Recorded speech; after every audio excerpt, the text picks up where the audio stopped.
হে রাসূল তোমারি জন্য মন কাঁদে, আখি কাঁদে, ভুবন কাঁদে, শুধু বেদনা হৃদয় সে বাসা বাঁধে। আল্লাহ। আসসালামু আলাইকুম ওয়া রাহমাতুল্লাহি ওয়া বারাকাতুহু। আপনারা সবাই কেমন আছেন? আমরা যদি ভালো থাকি প্রশংসা করব কার? আমরা সবাই পড়ছি আলহামদুলিল্লাহ। ইন্নাল হামদালিল্লাহি নাহমাদুহু ওয়া নাস্তাঈনুহু ওয়া নাস্তাগফিরুহু ওয়া নু'মিনু বিহি ওয়া নাতাওয়াক্কালু আলাইহি ওয়া নাউযু বিল্লাহি মিন শুরুরি আনফুসিনা ওয়া মিন সাইয়্যিআতি আ'মালিনা।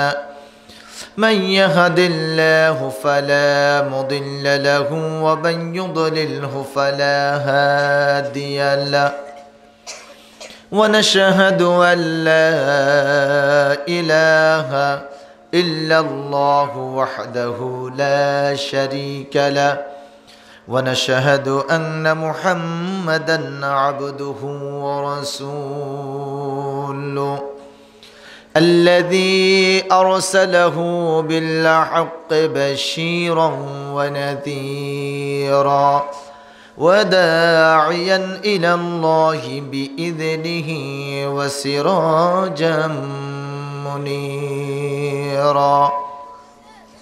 فقد قال الله سبحانه وتعالى في القرآن المجيد وفرقانه الحميد. أعوذ بالله من الشيطان الرجيم.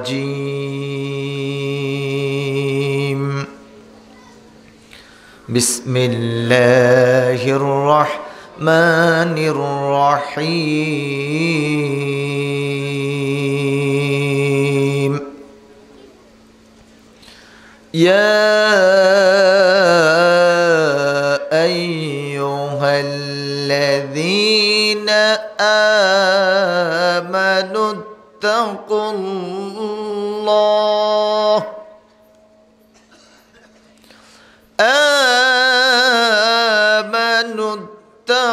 الله ولتنظر نفس ما قدمت لغد واتقوا الله إن الله خبير بما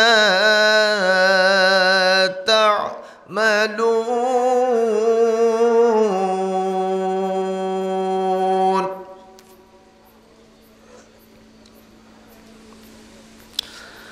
يا أيها الذين آمنوا اتقوا الله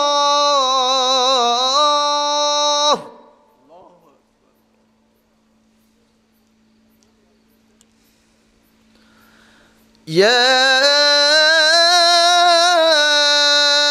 أيها الذين آمنوا اتقوا الله ولتنظر نفس ما قدمت لغد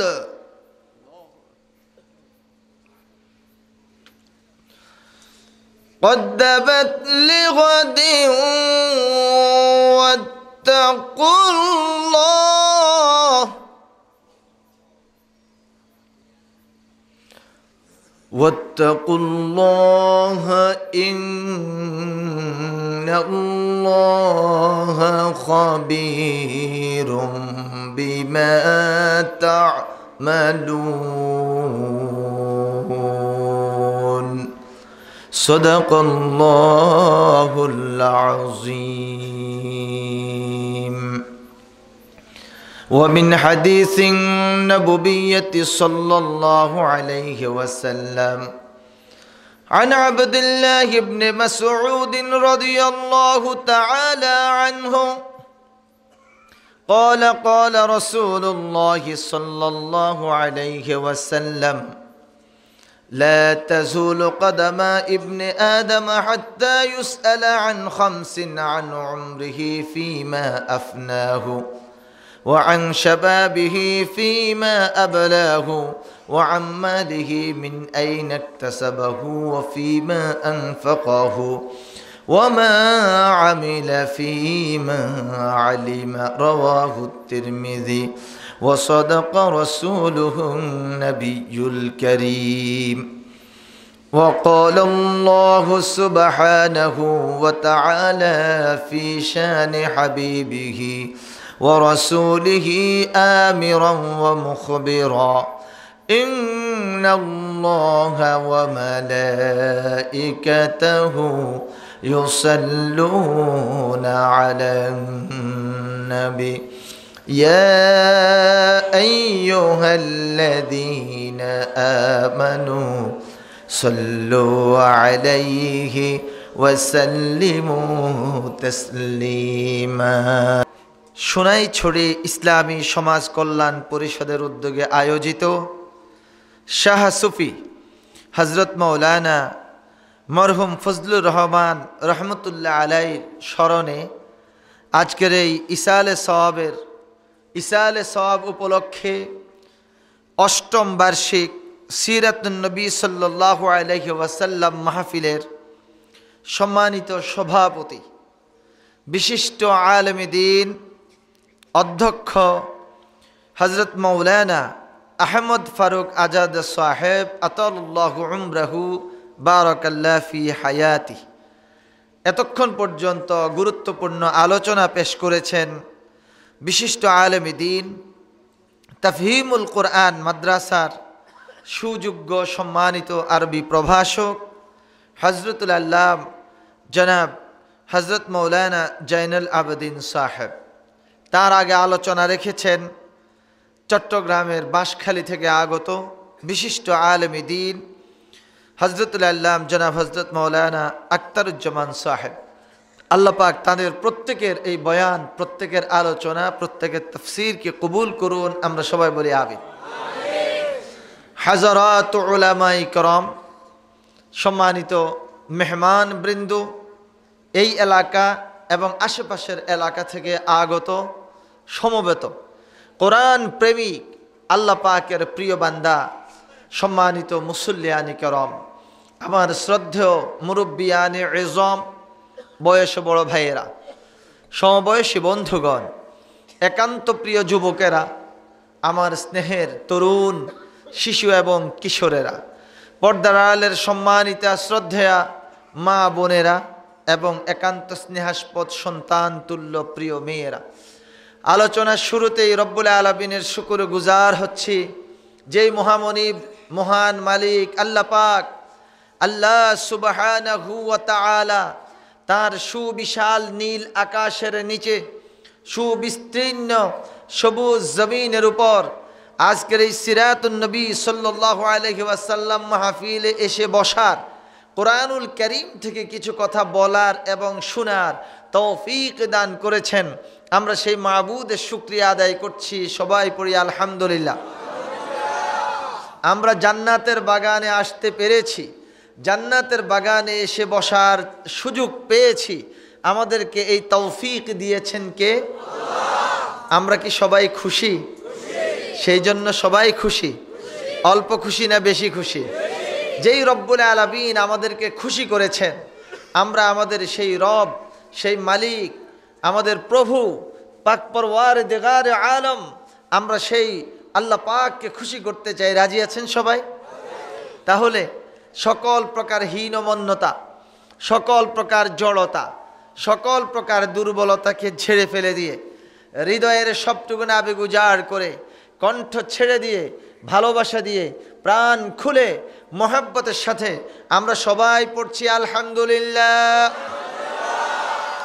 রব্বানা লাকাল হামদ হামদান কাসীরান তাইয়িবান মুবারাকান ফীহি ইয়া রাব্বি লাকাল হামদ কামা ইয়ানবাগি লিজালালি ওয়াজহিকা ওয়া আযীমি সুলতানিক।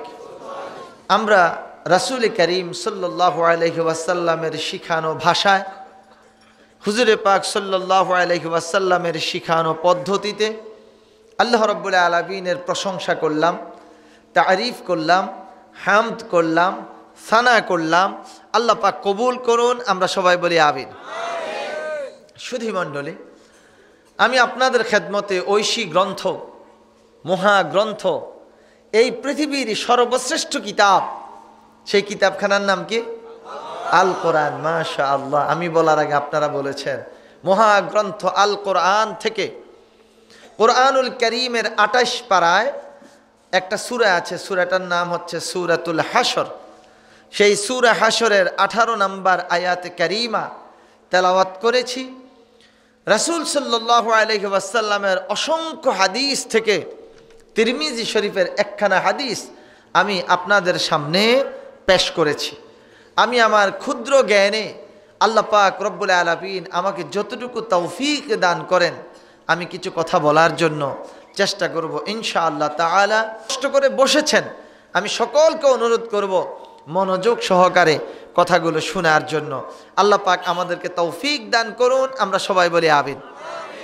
সুধী মণ্ডলী, মহাগ্রন্থ, ঐশী গ্রন্থ, এই পৃথিবীর সর্বশ্রেষ্ঠ বিস্ময়কর কিতাব, যেই কিতাবের সাথে অন্য কোনো কিতাবের কোনো তুলনা নাই। সুবহানাল্লাহ। এই কিতাব আল্লাহ পাক মানব জাতির হেদায়েতের জন্য নাজিল করেছেন। কি ঠিক কিনা বলুন? আপনাদের এই দেশে, এই অঞ্চলে আপনারা সবাই কোরআন শরীফ পড়েন তো? কোরআন শরীফের গায়ের মধ্যে একটা গিলাপ লাগানো হয়, কাপড় কেটে সেলাই করে প্যাকেটের মতো, ইনভ্লাপের মতো তৈরি করা হয়, আর এটা কোরআন শরীফের গায়ের মধ্যে পরাই দেওয়া হয়। আমরা ঢাকা কুমিল্লা অঞ্চলে আমরা বলে থাকি গিলাফ। এটাকে আপনারা কি বলেন? হ্যাঁ, জুরদান। আচ্ছা, জুরদান বলেন, আমরা বলি গিলাফ। গিলাফ বললেও তো আপনারা চিনবেন। আচ্ছা, কোরআন শরীফের গায়ের মধ্যে যে জুরদান লাগানো হলো, ধরে নেন সুতির কাপড় 40 টাকা গজ, একই থানের, একই মানের, একই দামের একটা কাপড় দিয়ে কোরআন শরীফের গায়ে গিলাপ লাগানো হলো, আরেকটা কাপড় দিয়ে হাত রুমাল বানানো হলো। রুমাল চিনেন? নাক মোছে, মুখ মোছে, মোছামুছির কাজ করে। এখন কয়টা হলো? দুইটা। একটা হলো গিলাপ, আরেকটা হলো রুমাল। একই থান, একই মান, একই দাম। আপনি কোরআন তেলাওয়াত করতে বসেছেন, কোনো না কোনো কারণে আপনার পায়ের সাথে সেই জুরদান লেগে গেল, গিলাপখানা লেগে গেল, সাথে সাথে আপনি কি করবেন? চুমু দিবেন, বুকে নেবেন। কি ঠিক কিনা বলেন? আপনি যে হাত রুমাল ব্যবহার করেন, সেই হাত রুমালখানা যদি আপনার পায়ের সাথে লেগে যায়, চুমু দিবেন কেউ? একজনও চুমু দিবেন না। একই থান, একই মান, একই দাম, কাপড় তো একই, কিন্তু একটাতে আপনি চুমু দিলেন, বুকে নিলেন, আরেকটাতে আপনি চুমু দিচ্ছেন না। এর কারণ হলো, একটা মোছামুছির সাথে সম্পর্ক, আরেকটার সম্পর্ক হচ্ছে কোরআনের সাথে। ঠিক কিনা বলেন? কোরআনের সাথে কাপড়ের সম্পর্ক থাকার কারণে এই কাপড়ের মর্যাদা বেড়ে গেছে, কাপড়ের দাম বেড়ে গেছে। সুবহানাল্লাহ বলেন। এই গিলাপের, কোরআনের গায়ে লাগানো যে গিলাপখানা, এই জুরদানখানা, এটা যখন পুরাতন হয়ে যাবে, আর কোরআন শরীফের গায়ে লাগাতে পারবে না, এটা দিয়ে কেউ হাত রুমাল বানাবে না, কেউ নাক মুছবে না, কেউ মুছবে না, পা মুছবে না, হাত মুছবে না, কোনো মোছামুছির কাজ করবে না। যদি দেখে এটা পুরান হয়ে গেছে, ছিঁড়ে গেছে, তখন কি করবে? কবরস্থানে গিয়ে মাটি খুঁড়ে মাটির নিচে এটাকে পুঁতে রাখবে। কি ঠিক কিনা বলেন? কত সম্মান!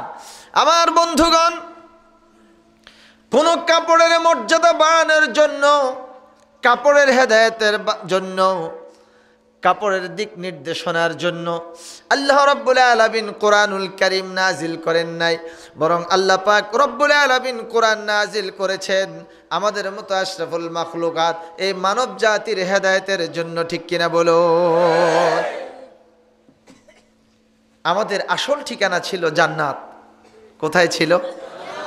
আল্লাহ পাক রব্বুল আলামিন আদম আলাইহিস সালামকে বলেছেন, قُلْنَا يَا آدَمُ اسْكُنْ أَنْتَ وَزَوْجُكَ الْجَنَّةَ وَكُلَا مِنْهَا رَغَدًا حَيْثُ شِئْتُمَا وَلَا تَقْرَبَا هَذِهِ الشَّجَرَةَ فَتَكُونَا مِنَ الظَّالِمِينَ।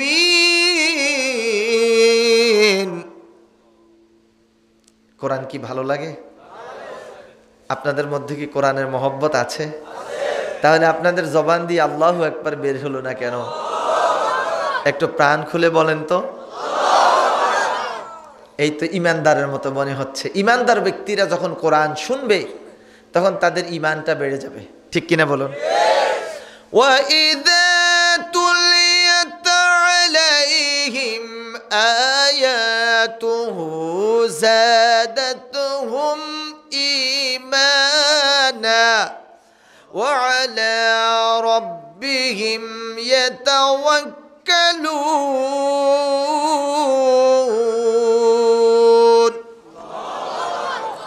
এই না ইমানদারের মতো মনে হচ্ছে। আল্লাহ পাক বলছেন ইমানদার ব্যক্তিদের সামনে যখন কোরআন তেলাওয়াত করা হয়, ওয়াইদা তুলিয়াত আলাইহিম আয়াতুহু যাদাতহুম ঈমানা, তাদের ঈমান বেড়ে যায়। আল্লাহু আকবার। আমার বন্ধুগণ, আল্লাহ পাক হযরত আদম আলাইহিস সালামকে বললেন, আদম তুমি এবং তোমার বিবি তোমরা জান্নাতে বসবাস করো, আর সেই জান্নাতের মধ্যে গিয়ে তোমরা খাও পান করো, কিন্তু লা তাকরাবা হাদিহিশ শাজারা, এই গাছের নিকটবর্তী হইও না। তাহলে ফাতাকুনা মিনাজ জালিমিন, তোমরা জালেমদের অন্তর্ভুক্ত হয়ে যাবে, নিজেদের উপর তোমরা জুলুম করে ফেলবে। শয়তান প্ররোচিত করলো, তারা সেই গাছের নিকটবর্তী হলেন। শেষ এবার আল্লাহ পাক আবার নির্দেশ দিলেন, কুলনা হাবিতু মিনহা জামিআ فَإِمَّا يَأْتِيَنَّكُم مِّنِّي هُدًى فَمَن تَبِعَ هُدَايَ فَلَا خَوْفٌ عَلَيْهِمْ وَلَا هُمْ يَحْزَنُونَ।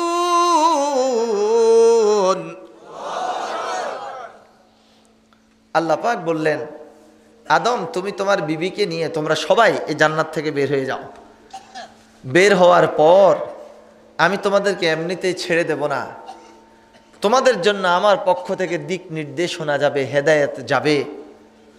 যারা সেই হেদায়েতের অনুসরণ করবে, ফালা খাউফুন আলাইহিম, আই ফালা খাউফুন আলাইহিম ফিদ দুনিয়া ওয়ালা হুম ইয়াহজানুন, আই ওয়ালা হুম ইয়াহজানুনা ফিল আখিরা, দুনিয়াতে থাকবে না কোনো ভয়, আখিরাতে থাকবে না কোনো প্রকার চিন্তা। সুবহানাল্লাহ বলেন। তারই সূত্র ধরে আল্লাহ পাক রব্বুল আলামিন 104 খানা কিতাব নাজিল করেছেন, আর সর্বশেষ সর্বশ্রেষ্ঠ কিতাব কোরআনুল কারীম আমাদের হেদায়েতের জন্য আল্লাহ পাক নাজিল করেছেন। সুবহানাল্লাহ। এবার আসুন যে কথাটুকু বলছিলাম, এই কোরআন কোনো কাপড়ের হেদায়েতের জন্য, কোনো কাপড়ের মান মর্যাদা বৃদ্ধির জন্য আল্লাহ পাক নাজিল করেন নাই, নাজিল করেছেন আমাদের মানব জাতির হেদায়েতের জন্য। ঠিক কিনা বলুন? আমার বন্ধুগণ, কোরআনের সাথে কাপড় লেগে থাকার কারণে তার মর্যাদা বেড়ে গেছে।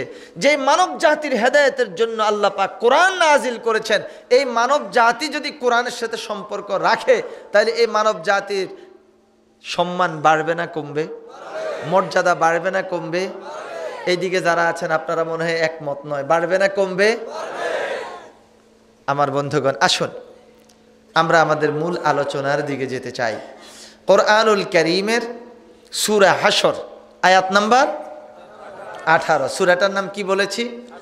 সূরা হাশর। সবাই বলেন, আরেকবার বলেন, আরেকটু কণ্ঠ ছেড়ে দিয়ে জোরে বলেন, সূরাতুল হাশর, আয়াত নাম্বার 18। আল্লাহ পাক কি বলেছেন আসুন আমরা জেনে নিচ্ছি।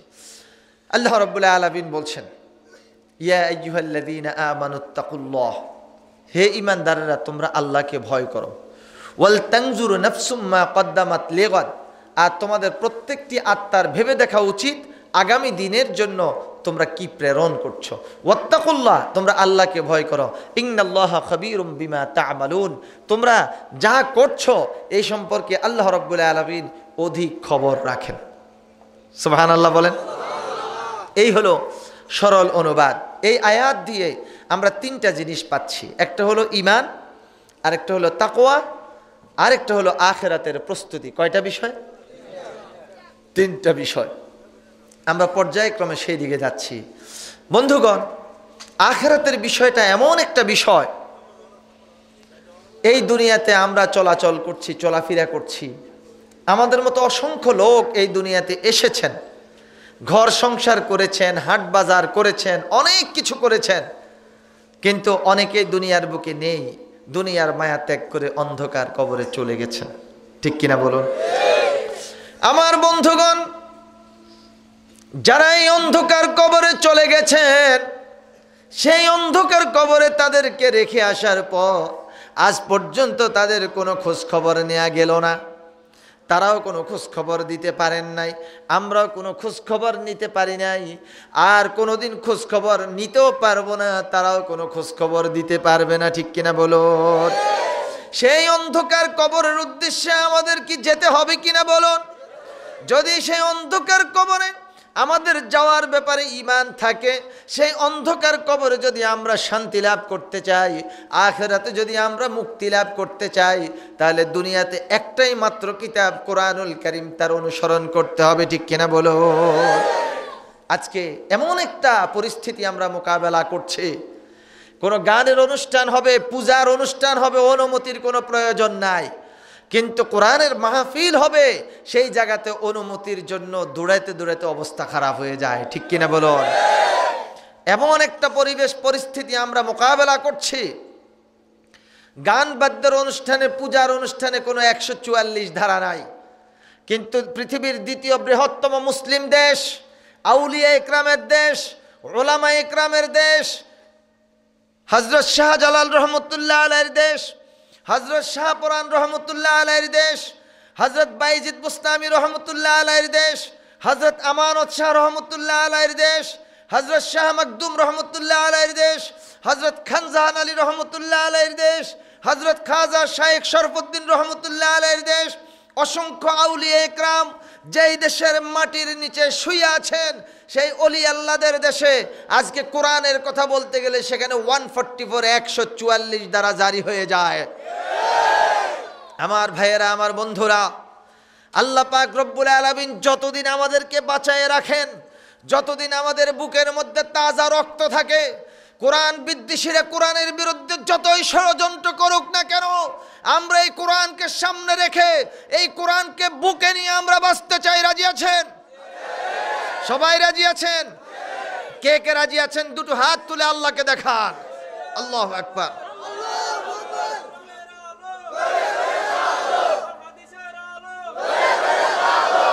আল্লাহ কবুল করুন। আমরা সবাই বলি আমিন। আমরা সবাই বলি আমিন। তাহলে বোঝা যাচ্ছে আপনাদের ঈমান এখনো মজবুত আছে, ঈমান দুর্বল হয় নাই। আপনারা কি কেউ ভয় পাচ্ছেন? কারো অন্তরের মধ্যে কোনো ভয় আছে? নেই তো ইনশাআল্লাহ। ঈমানদারের মৃত্যু কয়বার? সবাই বলেন। মুনাফিকের মৃত্যু বারবার। মুনাফিকের মৃত্যু। তাহলে আমরা কি ঈমানদার না আমরা মুনাফিক? আমরা হচ্ছে ঈমানদার। তাহলে আমাদের মৃত্যু হবে একবার, আর সেই মৃত্যুটা যদি আমাদের শাহাদাতের মৃত্যু হয়, তাহলে এর চেয়ে উত্তম মৃত্যু কি আর হতে পারে?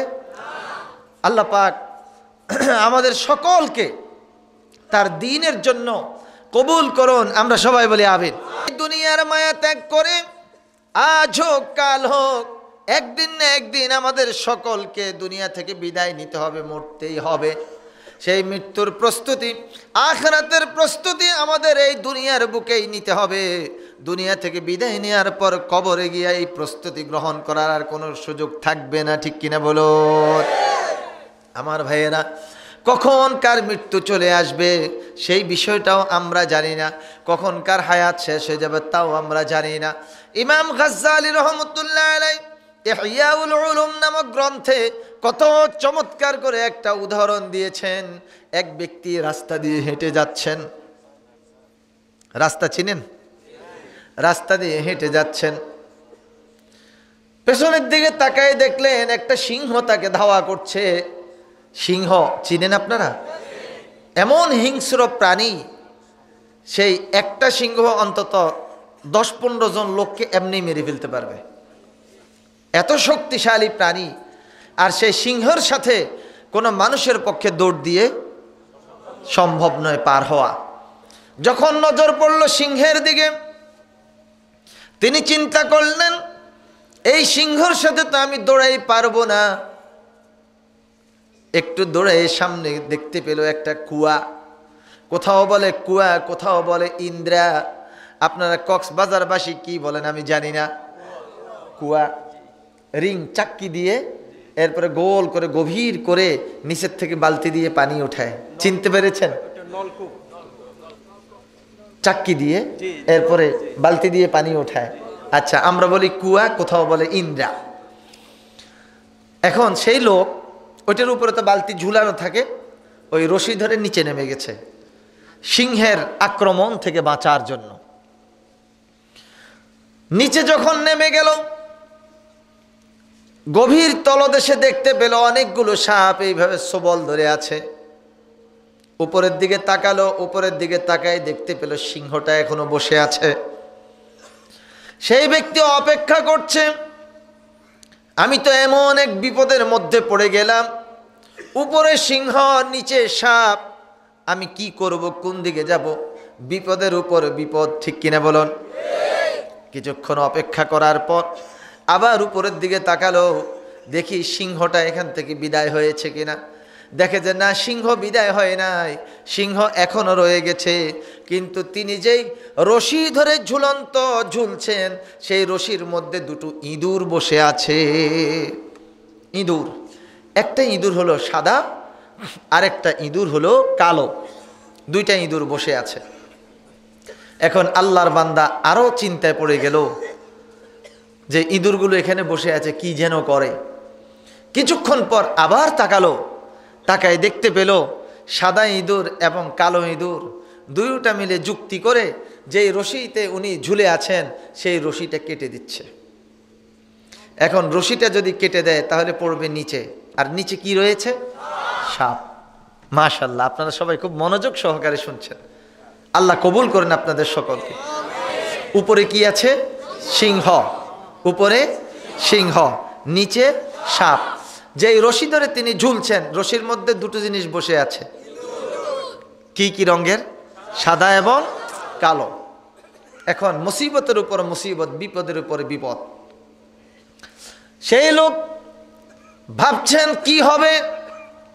ইমাম গাজ্জালী রহমতুল্লাহ আলাইহি এটা একটা উদাহরণ দিয়েছেন। তিনি বললেন, ও আমার ছাত্ররা, তোমরা কি বুঝতে পেরেছো উদাহরণ দিয়ে কি বুঝাতে চেয়েছি? সবাই বলল, হুজুর বুঝতে পারিনি, আপনি একটু বুঝাই বলেন। তখন তিনি বললেন, যেই সিংহ ধাওয়া করছে সেই সিংহ হলো মালাকাল মাউত।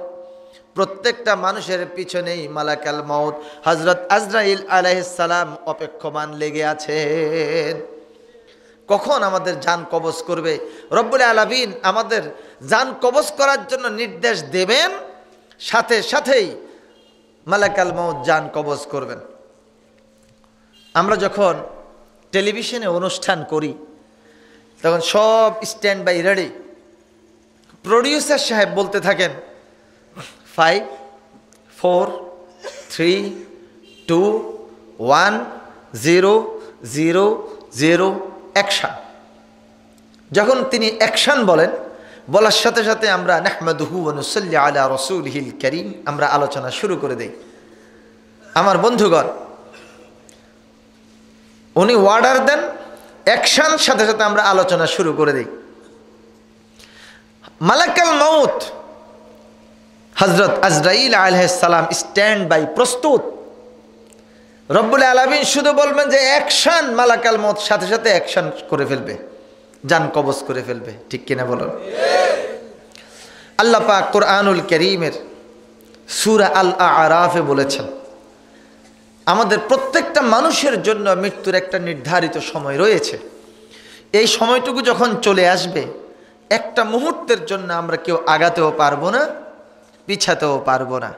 সূরা আল আরাফ 34 নম্বর আয়াত, আল্লাহ পাক বলেছেন, ওয়ালিকুল্লি উম্মাতিন আজাল ইযা জাআ আজালুহুম লা ইস্তাখিরুনা সাআতাও ওয়া লা ইস্তাকদিমুন। প্রত্যেকটি আত্মার, প্রত্যেকটি ব্যক্তির মৃত্যুর একটা নির্ধারিত সময় রয়েছে। যখন তার সেই নির্ধারিত সময়টুকু চলে আসবে, সেই ব্যক্তি একটি মুহূর্তের জন্য আগাতেও পারবে না, পিছাতেও পারবে না। ইমাম গাজ্জালী রহমতুল্লাহ আলাইহি বলেন, ওই সিংহ আমি উদাহরণ দিয়েছি, সেটা হচ্ছে মালাকাল মাউতের মতো। মালাকাল মাউত তোমাদের পিছনে সর্বদা প্রস্তুত। রব্বুল আলামিন যখন হুকুম করবেন, মালাকাল মাউত সাথে সাথে জান কবজ করবেন। একটা মুহূর্তের জন্য আগানো যাবে না, পিছানো যাবে না, ঠিক তখনই জান কবজ হয়ে যাবে। আল্লাহু আকবার। দ্বিতীয়ত তিনি বললেন, সেই কুয়ার নিচে সাপগুলো সবল ধরে আছে, সেই কুয়ার গর্ত, সেই গভীর জায়গাটা হলো এটা কবর। কবর প্রতিদিন তার নিজের ভাষায় আমাদেরকে 200 বার করে ডেকে ডেকে বলছে, আনা বাইতুল গরবা, আনা বাইতুল ওয়াহাদা, আনা বাইতুদ দুদ, আনা বাইতুজ জুলুমাত। আল্লাহু আকবার। আনা বাইতুল গরবা, আমি অত্যন্ত ভয়ঙ্কর ঘর। আনা বাইতুল ওয়াহাদা, আমি নিঃসঙ্গ একাকী ঘর। আনা বাইতুদ দুদ, আমি পোকামাকড়ের ঘর, সাপ বিচ্ছুর ঘর। ওয়ানা বাইতুজ জুলুমাত, আর আমি হলাম অন্ধকার ঘর। ও আল্লাহর বান্দা, এই ঘরের মধ্যে তুমি তো আসবে, যেহেতু তোমাকে আসতেই হবে, সেই ঘরের মধ্যে আসার জন্য তোমাকে প্রস্তুতি নিতে হবে। আমার বন্ধুগণ, কবরের প্রস্তুতি কি কবরের মধ্যে গিয়ে নেব না দুনিয়ার মধ্যে নেব? দুনিয়ার মধ্যে নেব। সেই জন্য আল্লাহ পাক আমাদের প্রস্তুতি গ্রহণ করার জন্য দিয়েছেন মহাগ্রন্থ আল কোরআন। ঠিক কিনা বলো? হযরত আদম আলাইহিস সালামকে বললেন, হে আদম, তুমি জান্নাতে বসবাস করো, তোমার স্ত্রীকে নিয়ে খাও, পান করো, কিন্তু ওই গাছের নিকটবর্তী হইও না। তারা সেই গাছের নিকটবর্তী হলেন। পরে আল্লাহ পাক নির্দেশ দিয়ে দিলেন, যাও তোমরা পৃথিবীতে চলে যাও। পৃথিবীতে যখন চলে আসলেন, আসার পর রব্বুল আলামিন তাদের জন্য হেদায়েতের বাণী দান করলেন। তারই সূত্র ধরে সর্বশেষ কিতাব এই কোরআনুল কারীম রব্বুল আলামিন আমাদেরকে দিয়েছেন। আমাদের আব্বাজান হযরত আদম আলাইহিস সালাম, আম্মাজান মা হাওয়া আলাইহিস সালাম, তারা ছিলেন জান্নাতে। আমরা এসেছি দুনিয়াতে, আবার যাতে আমরা জান্নাতে যেতে পারি, এই দুনিয়াতে আমাদের সেই প্রস্তুতি গ্রহণ করতে হবে। ঠিক কিনা বলো? যেই কথাটুকু বলছিলাম, সিংহ ধাওয়া করলো, ওই ব্যক্তি কুয়ার তলার মধ্যে নামার জন্য চেষ্টা করে শেষ পর্যন্ত নামলো না, যেহেতু কুয়ার তলার মধ্যে রইল সাপ, রশি ধরে ঝুলে আছে, আর ওই রশির মধ্যে দুটো ইঁদুর বসে আছে। আমার বন্ধুগণ, উপরে হলো সিংহ, সেটা মালাকাল মাউতের উদাহরণ দিলেন, আর নিচে সাপ বিচ্ছু, এটা কবরের উদাহরণ দিলেন। এরপরে আসুন, দ্বিতীয় নাম্বার গেল। তৃতীয় নাম্বার, যে রশি ধরে তিনি ঝুলে আছেন, সেই রশিটা হলো তার হায়াতে জিন্দেগি, মানব জীবন। প্রত্যেকটা ব্যক্তির একটা হায়াত থাকে, সেই হায়াত। আর যে দুটো ইঁদুর বসে আছে, একটা ইঁদুর হলো সাদা, আরেকটা ইঁদুর হলো কালো। রাত দিন 24 ঘন্টা, এর একটা অংশ হলো সাদা দিন, আর একটা অংশ হলো কালো, সেটা হলো রাত। রাত এবং দিন 24টি ঘন্টা যেরকম আমাদের জীবন থেকে হায়াতে জিন্দেগি থেকে চলে যাচ্ছে, সাদা ইঁদুর কালো ইঁদুর অর্থাৎ দিন এবং রাত আমাদের হায়াতে জিন্দেগির রশিটাকে কেটে দিচ্ছে, শেষ করে দিচ্ছে। আল্লাহু আকবার। আমরা তো মরতে হবে, এই দুনিয়া থেকে বিদায় নিতে হবে।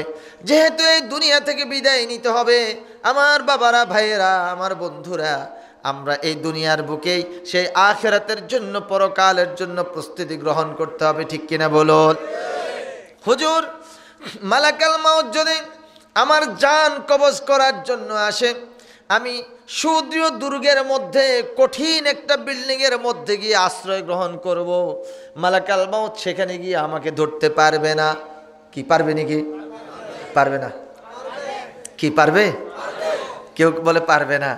মালাকাল মাউত আপনি যেখানেই থাকুন না কেন, মালাকাল মাউত আপনাকে সেখানে গিয়েই গ্রাস করবে, সেখানে গিয়ে ধরবে।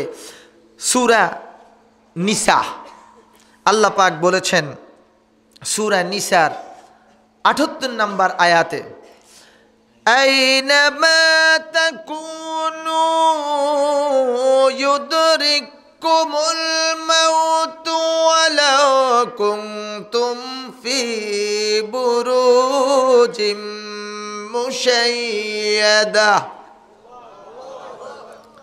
আইনামা তাকুনু ইউদরিকুমুল মাউতু ওয়ালাউ কুনতুম ফি বুরুজিম মুশাইয়াদা। আল্লাহ পাক বলে দিয়েছেন, তুমি যদি সুদৃঢ় দুর্গের মধ্যেও পলায়ন করো, সুদৃঢ় দুর্গের মধ্যে গিয়ে আশ্রয় গ্রহণ করো, মালাকাল মাউত তোমাকে সেখানে গিয়েও ধরবে। মালাকাল মাউতের হাত থেকে তোমার কোনো রক্ষা নেই। আল্লাহু আকবার। তাহলে মালাকাল মাউত আজরাইল আলাইহিস সালামের হাত থেকে কি আমরা বাঁচতে পারবো? পারবো না। তাহলে সেই মৃত্যুর প্রস্তুতি নিতে হবে। আজকের আলোচনার এটাও একটা গুরুত্বপূর্ণ দিক আমার বন্ধুগণ। এবং যে আখিরাতের উপর কথা বলছি, সেই আখিরাতের উপর আমাদের ঈমানও থাকতে হবে। লাগবে কিনা বলেন? আমরা মোট 7টা বিষয়ের প্রতি ঈমান আনতে হবে। কয়টা বিষয়? সবাই আমার সাথে পড়েন, আমানতু বিল্লাহি ওয়া মালাইকাতিহি ওয়া কুতুবিহি ওয়া রুসুলিহি ওয়াল ইয়াউমিল আখিরি ওয়াল কদরি খায়রিহি ওয়া শাররিহি মিনাল্লাহি তাআলা ওয়াল বা'সি বা'দাল মাউত। মাশাআল্লাহ, আপনারা সবাই পারেন। আরেকটা বার পড়ি,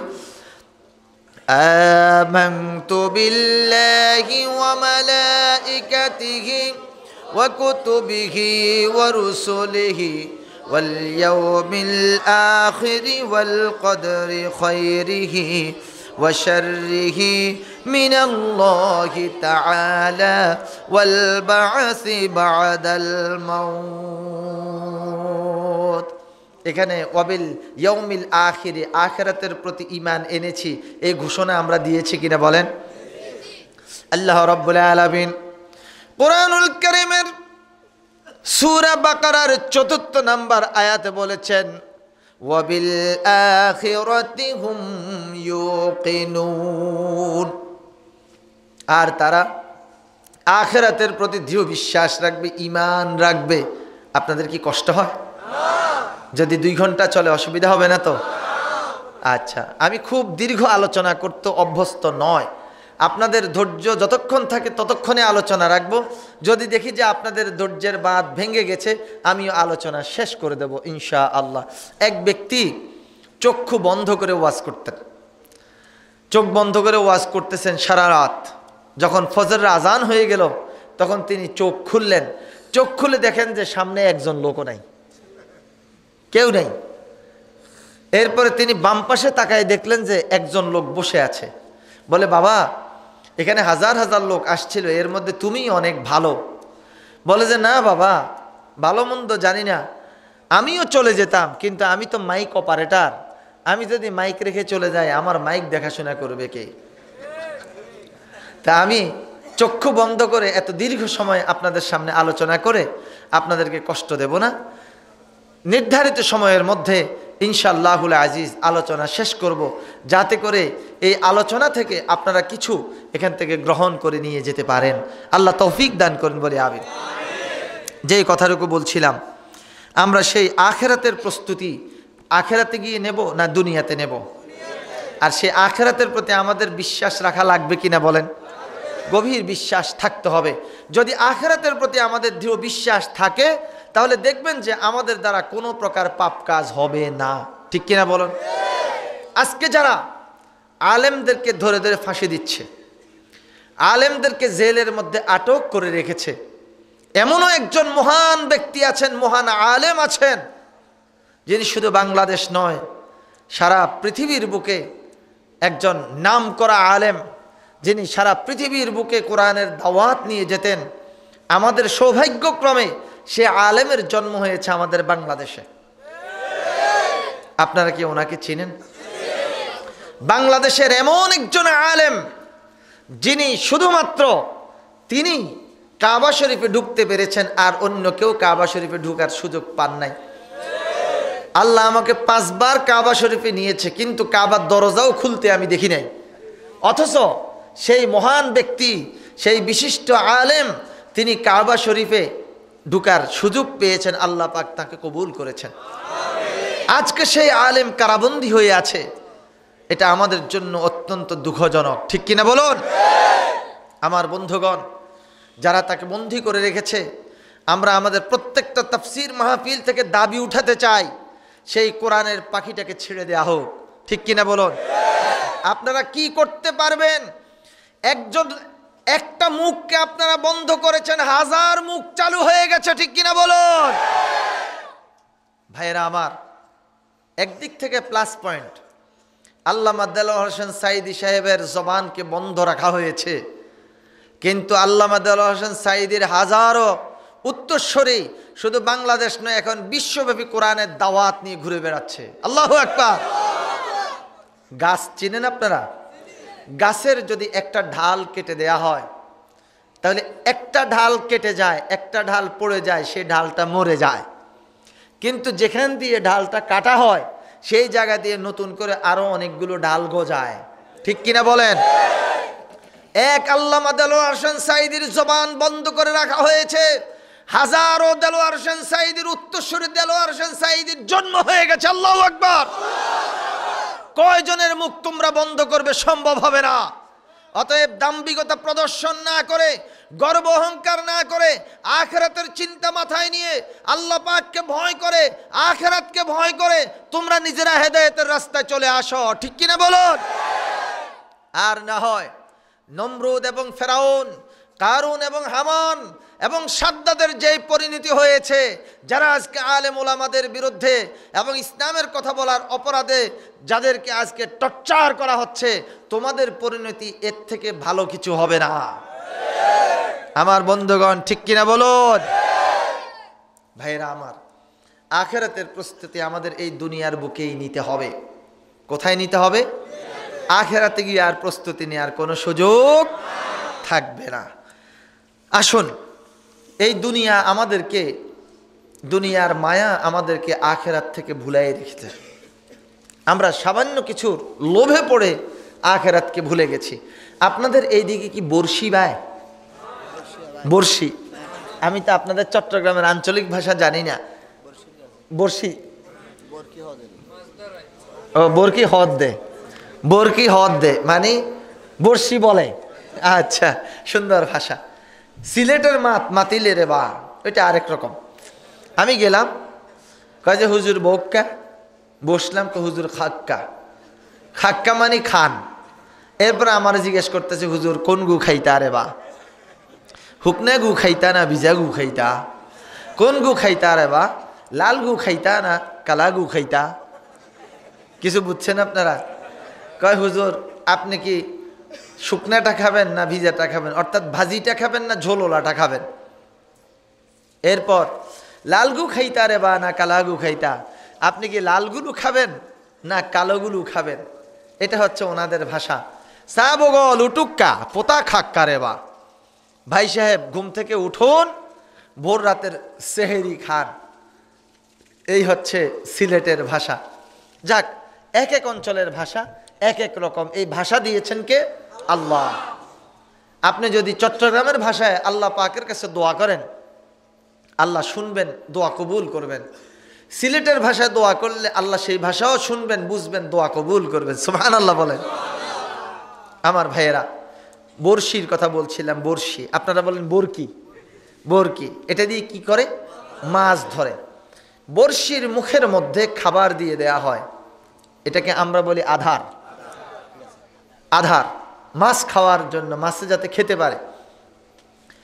এখন বড়শির মধ্যে যে আধারটা দেয়া আছে, মাছ মনে করে যে এটাই হচ্ছে আমার খাদ্য। কি ঠিক কিনা বলেন? এই বড়শির মধ্যে সামান্য খাবারের লোভে মাছ মুখ লাগাইয়ে খাবারটা গিলা শুরু করে। উপরে, পানির উপরে একটা কাঠি থাকে, এটাকে সুম্মা বলে। আপনারা কি করেন? সুম বলে। আচ্ছা, তখন এটা নড়াচড়া শুরু করে। যে বড়শি বায় সে বুঝতে পারে যে হ্যাঁ, আমি যে টোপ মেরেছি, আমি যে আধার দিয়েছি, মাছটা গিলেছে। অতএব এবার টান মারার সময় হয়েছে। টান মারলো, মাছ চলে আসলো।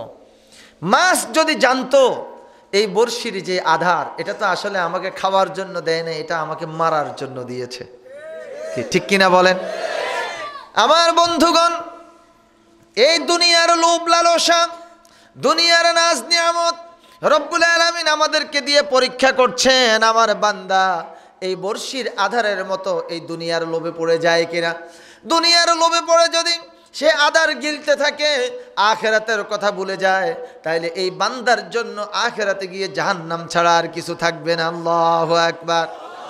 আমার বন্ধুগণ, সে আখিরাতের প্রস্তুতি গ্রহণ করার জন্য দুনিয়ার মায়া, মমতা, লোভ, লালসা সব কিছু ছেড়ে দিয়ে আখিরাতের প্রস্তুতি গ্রহণ করতে হবে। কোরআন পড়তে হবে, কোরআন বুঝতে হবে, কোরআনের আলোকে চলতে হবে। শুধু চললেই হবে না, আল্লাহর এই জমিনে কোরআনকে প্রতিষ্ঠা করার জন্য নিজের প্রয়োজনে জীবন দিয়ে হলেও চেষ্টা করতে হবে। ঠিক কিনা বলো ভাইরা? আবার আল্লাহ রাব্বুল আলামিন জানিয়ে দিয়েছেন, আল্লাহ পাক জানিয়ে দিয়েছেন, কুতিবা আলাইকুমুল কিতালু ওয়া হুয়া কুরহুল লাকুম। বান্দা অপছন্দ করবে, পছন্দ করবে না, আল্লাহ পাক জানেন। এরপর রব্বুল আলামিন জানিয়ে দিয়েছেন, বান্দারে তোমরা যেই জিনিসটা অপছন্দ করো, অথচ সেই জিনিসটা আমি রব্বুল আলামিন তোমাদের উপর ফরজ করে দিয়েছি। একামতে দিনের কাজ করা, দিন কায়েম করা, ইসলামী আন্দোলন করা, ইসলামকে প্রতিষ্ঠা করার দায়িত্ব আমি রব্বুল আলামিন তোমাদের উপর দিয়ে দিয়েছি। আল্লাহু আকবার। পিছপা হওয়ার কোনো সুযোগ আছে? হুজুর উনি কোনো ভালো মন্দের মধ্যে নাই, মাশাআল্লাহ উনি খুব ভালো মানুষ। তো কি করে? মাথার মধ্যে পাগড়ি দিয়ে আছে, গালের মধ্যে দাড়ি, কারোর সাথে কথা বলে না, শুধু জিকির নিয়ে ব্যস্ত। ওনার মতো ভালো মানুষ আর নাই। আমি বলি এটার মতো ডাকাইতে আর নাই। ঠিক কিনা বলে? কেউ যদি আবার খারাপ বলে, এই জন্য সে কোরআনের কোনো হক কথা বলে না, শুধু কেবল মানুষের হাদিয়া খাওয়ার জন্য চুপচাপ থাকে আর নিজের দরবেশ হিসাবে দেখায়। ঠিক কিনা বলেন? আমি বলতে চাই, যারা কোরআনের হক কথা বলে না, কোরআন সুন্নাহর কথা বলে না, দিন কায়েমের কথা বলে না, ইসলামী আন্দোলনের কথা বলে না, শুধু দাওয়াত খাওয়া নিয়ে ব্যস্ত, তারা যদি পাগড়ি মাথায় দেয়, তাদের পাগড়ি আর ডক্টর মনমোহন সিং এর পাগড়ির মধ্যে কোনো পার্থক্য নাই। ঠিক কিনা বলো? তারা যদি দাড়ি রাখে, তাদের দাড়ি আর রবীন্দ্রনাথ ঠাকুরের দাড়ির মধ্যে কোনো পার্থক্য নাই, যেহেতু তারাও একামতে দিনের জন্য, দিন ইসলামের জন্য কোনো কাজ করে নাই। ঠিক কিনা বলো? এই পর্যন্ত যারা এই কোরআন শুনেছে, তারা তিনটা ভাগে বিভক্ত হয়েছে। কয়টা ভাগ? তিনটা ভাগে বিভক্ত হয়েছে। এর মধ্যে একটা ভাগ হলো কোরআন শুনেছে, কোরআনের বিরোধিতা করেছে। আরেকটা ভাগ কোরআন শুনেছে, কোরআন থেকে দূরে সরে গেছে। আরেকটা ভাগ কোরআন শুনেছে, কোরআন যতটুকু শুনেছে, শোনার সাথে সাথে তাদের ঈমান বেড়ে গেছে। আল্লাহু আকবার। আল্লাহ রাব্বুল আলামিন কোরআনুল কারীমের সূরা হামিম আস-সাজদার 26 নম্বর আয়াতে বলেছেন, ওয়াকালাল্লাযীনা কাফারু লা তাসমাউ লিহাযাল কুরআনি ওয়ালগাউ ফীহি লাআল্লাকুম তাগলিবুন। কাফেররা বলে, লা তাসমাউ লিহাযাল কুরআন, তোমরা এই কোরআন শুনবা না। শুধু শুনবা না তাই নয়, ওয়ালগাউ ফীহি লাআল্লাকুম তাগলিবুন, বরং তোমরা সেখানে গন্ডগোল সৃষ্টি করে দাও। এরকম আমাদের দেশে আছে না নাই? কোরআনের মাহফিলে 144 ধারা আছে না নাই? গানের অনুষ্ঠানে 144 ধারা আছে না নাই? গানের অনুষ্ঠানে 144 ধারা নাই, বরং সেখানে পুলিশ প্রশাসন দিয়ে তাদের নিরাপত্তা ব্যবস্থা করে দেয়া হয়। আর কোরআনের মাহফিল, এমন অনেক মাহফিল আছে পুলিশ প্রশাসন দিয়ে সেখানে মাইকটা পর্যন্ত লাগাতে দেয় না, ঠিক কিনা বলুন? আবু জাহেল, আবু লাহাব, সাইবা, উতবা, ওয়ালিদ ইবনে মুগীরা, এই ধরনের বড় বড় নেতারা আইন করে দিয়েছে, ওয়াকালাল্লাযীনা কাফারু লা তাসমাউ লিহাযাল কুরআন, সাবধান সাবধান, তোমরা এই কোরআন শুনবা না, কোরআন শুনবা না। শুধু শুনবা না তাই নয়, 1 নাম্বার আইন হলো, 2 নাম্বার আইন ওয়ালগাউ ফীহি লাআল্লাকুম তাগলিবুন, কোরআনের আইন শুনবে না শুধু তাই নয়, বরং সেখানে তোমরা গন্ডগোল সৃষ্টি করে দাও। ওয়াকালাল্লাযীনা কাফারু, বলেছে কারা? কাফেররা। কারা বলেছে? তাহলে আমার বন্ধুগণ, মুসলমানের দেশে যারা কোরআনের বিরোধিতা করে, কোরআন শোনার পরেও যারা মানুষকে ধোঁকা দেওয়ার জন্য উমরা করে, মাথার মধ্যে স্কার্ফ লাগায়, পট্টি বাঁধে, হাতের মধ্যে তসবিহ নেয়, মুনাজাতের ছবি, কোরআন তেলাওয়াতের ছবি উঠায় উঠায় মানব জাতিকে, মুসলমানদেরকে প্রতারিত করার জন্য ছবিগুলো ছেড়ে দেয়। এরকম দেয় কিনা? আমার ভাইয়েরা, কোরআন বলে দিচ্ছে তারা কোনো মুসলমানের উত্তরসূরি নয়, তারা হচ্ছে সেই কাফেরদের উত্তরসূরি, ঠিক কিনা বলুন? রেফারেন্স, وقال الذين كفروا لا تسمعوا لهذا القرآن والغوا فيه لعلكم تغلبون।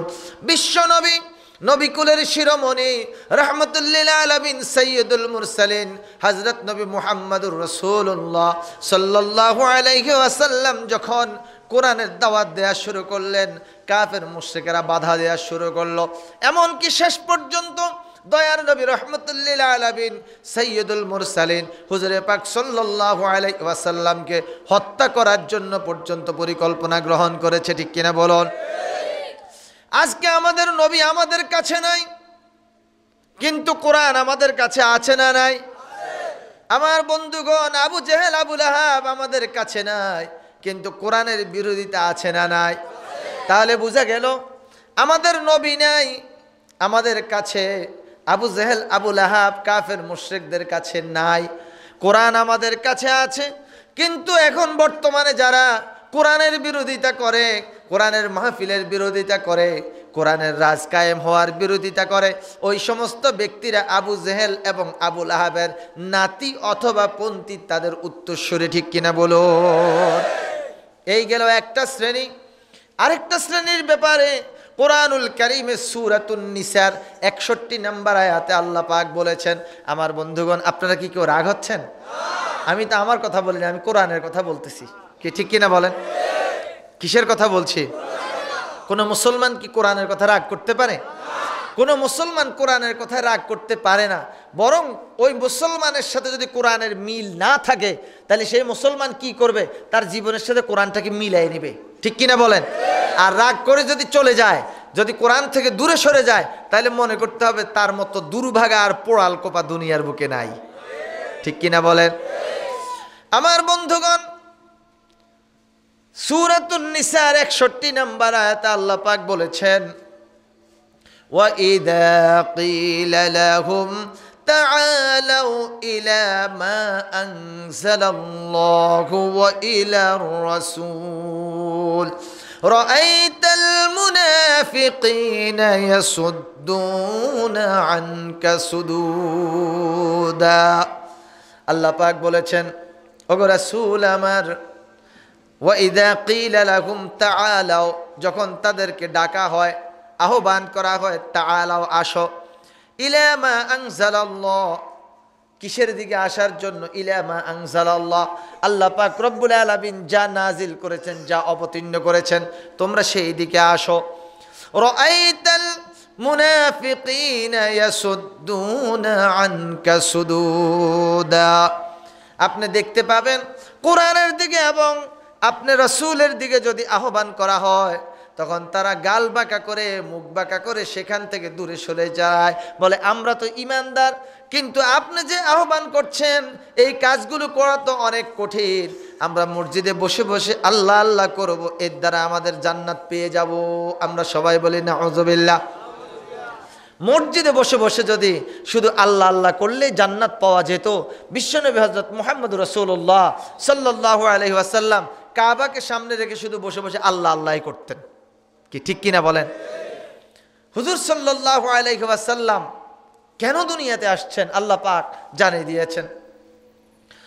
হুয়াল্লাযী আরসালা রাসূলাহু বিল হুদা ওয়া দীনিল হক লিইয়ুযহিরাহু আলাদ-দীনি কুল্লিহি ওয়ালাউ কারিহাল মুশরিকুন। হুয়াল্লাযী আরসালা রাসূলাহু বিল হুদা ওয়া দীনিল হক লিইয়ুযহিরাহু আলাদ-দীনি কুল্লিহি ওয়া কাফা বিল্লাহি শাহীদা। আল্লাহু আকবার। আল্লাহ পাক স্পষ্ট ভাষায় জানিয়ে দিয়েছেন, এই দুনিয়ার বুকে যত বিধান রয়েছে, যত মন্ত্র রয়েছে, যত তন্ত্র রয়েছে, সব কিছুর উপর রাসূল করিম সাল্লাল্লাহু আলাইহি ওয়াসাল্লামকে পাঠানো হয়েছে কোরআনকে বিজয়ী করার জন্য, কোরআনকে প্রতিষ্ঠিত করার জন্য। ঠিক কিনা বলুন আমার ভাইয়েরা? আল্লাহ পাক বললেন, ওগো রাসূল আমার, যখন তাদেরকে বলা হয় ওয়া ইযা ক্বিলা লাহুম তাআলাউ ইলা মা আনজালাল্লাহু ওয়া ইলার রাসূল, যখন তাদেরকে ডাকা হয় আল্লাহ পাক যা নাজিল করেছেন অর্থাৎ কোরআন, সেই কোরআনের দিকে আসো। মা আনজালাল্লাহ ওয়া ইলার রাসূল, এবং রাসূলের দিকে আসো। রাআইতাল মুনাফিকিনা ইয়াসুদ্দুনা আনকা সুদুদা, তখন আপনি দেখতে পাবেন তারা রাগ করে, গাল বাঁকা করে আপনার কাছ থেকে দূরে সরে গেছে। আমাদের বাংলাদেশে অনেক হক্কানি পীর আছেন, কি আছে না নাই? অনেক ভালো পীর সাহেব আছেন যারা মানুষদেরকে কোরআনের পথে ডাকেন, কিন্তু অনেক ভণ্ডও আছে না নাই? আমার বন্ধুগণ, আল্লামা দেলোয়ার হোসেন সাঈদীর মতো এরকম একজন গুরুত্বপূর্ণ মহান ব্যক্তি, বিশিষ্ট আলেমে দ্বীন, যার হাতে হাজার হাজার অমুসলিম ইসলাম কবুল করেছেন, তাকে গ্রেপ্তার করার পর, তাকে জেল দেওয়ার পর, আমৃত্যু কারাদণ্ড দেওয়ার পর অনেক অনেক পীর সাহেবেরা বলে উনি যদি ভালো হতেন তাহলে উনি জেল খাটেন কেন? আমি বলবো এগুলো পীর নয়, এগুলো শয়তান। ঠিক কিনা বলুন আমার ভাইয়েরা? তিনি যদি ভালো মানুষ হয়ে থাকেন তাহলে জেল খাটেন কেন? আমি বলতে চাই, আমাদের রাসূল করিম সাল্লাল্লাহু আলাইহি ওয়াসাল্লাম তিনি 3 বছর শিয়াবে আবি তালেবের মধ্যে জেল খেটেছেন। ঠিক কিনা বলেন? তাহলে রাসূল যদি ভালো মানুষ হয় তাহলে তিনি জেল খাটেন কেন? ইমামে আজম আবু হানিফা রহমতুল্লাহ আলাইহি তার ইন্তেকাল হয়েছে জেলখানায়। ঠিক কিনা বলুন? তাহলে আবু হানিফা রহমতুল্লাহ আলাইহি যদি ভালো মানুষ হয়ে থাকেন তাহলে তিনি জেল খাটেন কেন? আমরা বলতে চাই, যারা ভালো মানুষ ষড়যন্ত্র করে তাদেরকেই জেলে ঢুকানো হয়। এগুলো পীর না, এগুলো পীর নামের কলঙ্ক। আরে বাবারে বাবা, কি এক অবস্থা! ওদের দরবারের মধ্যে গেলে দেখা যায় এই লম্বা লম্বা মোষ, টর্চ লাইট মেরে তাদের মুখ খুঁজে পাওয়া মুশকিল। তা আমি বলি, ওরা যদি দই খেতে লাগে তাইলে ওদের মহা মুসিবত লেগে যাবে। কি ঠিক কিনা বলেন? মোষ হইল কালো, দই যদি খেতে লাগে সেই সাদা দই মোষের মধ্যে লেগে যাবে। মোষ বুঝেন নাকি আপনারা? এরপর আরেকটা জিনিস খাওয়া তাদের জন্য কঠিন হয়ে যাবে, জ্যৈষ্ঠ মাসের আম। ঠিক কিনা বলেন? মুখের মধ্যে আম দিবে, আমের সাথে মোষও ভিতরে ঢুকে যাবে। এখন আম চিবাবে, আমের সাথে সাথে মোষও চিবানো শুরু করবে। ঠিক কিনা বলেন? আরেকটা জিনিস খাওয়া তাদের জন্য কঠিন, সেটা হইল মুড়ি। এইভাবে মুখের মধ্যে মুড়ি দিবে। মুড়ি তো ভাতের মতো এইভাবে দিতে পারে না, ঠিক কিনা? এইভাবে ধরে এইভাবে মুড়ি মারে মুখের মধ্যে। যখন যেহেতু শাটার পড়ে আছে, এখন মুড়ি এইভাবে দিতে থাকে মুসের ভিতরে, ইনশাল্লাহ মুড়ি একটাও যাবে না, সব মুসের বাড়ি খেয়ে নিচে পড়ে যাবে। ঠিক কিনা বলেন? আর গোসল তো করে না, গায়ের মধ্যে দুর্গন্ধ। আর এরা হচ্ছে বাবা। সাবধান, ল্যাংটা বাবাদের সাথে কেউ বেয়াদবি করো না। আমি বলতে চাই ওদের ভিতরে যা আছে সব তো দেখাই রেখেছে। কি ঠিক কিনা বলেন? আমাদের রাসূল সাল্লাল্লাহু আলাইহি ওয়াসাল্লামের রওজা মুবারক সোনার মদিনা, সেই মদিনাতে এরকম কোন ল্যাংটা দরবেশ আছে নাকি? যদি ল্যাংটা দরবেশ আল্লাহওয়ালাই হতো তাহলে সবচেয়ে বেশি ল্যাংটা পাওয়া যেত মদিনায়। ঠিক কিনা বলেন? তাহলে বোঝা যাচ্ছে এগুলো হচ্ছে শয়তান। এগুলো কি?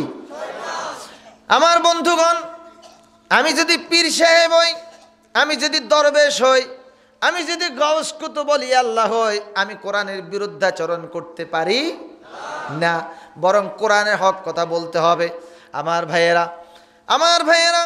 আল্লাহ পাক কোরআনুল কারীমের মধ্যে বলে দিয়েছেন, সূরা নিসার 61 নম্বর আয়াত, ওয়া ইযা ক্বিলা লাহুম তাআলাউ ইলা মা আনজালাল্লাহু ওয়া ইলার রাসূল রাআইতাল মুনাফিকিনা ইয়াসুদ্দুনা আনকা সুদুদা।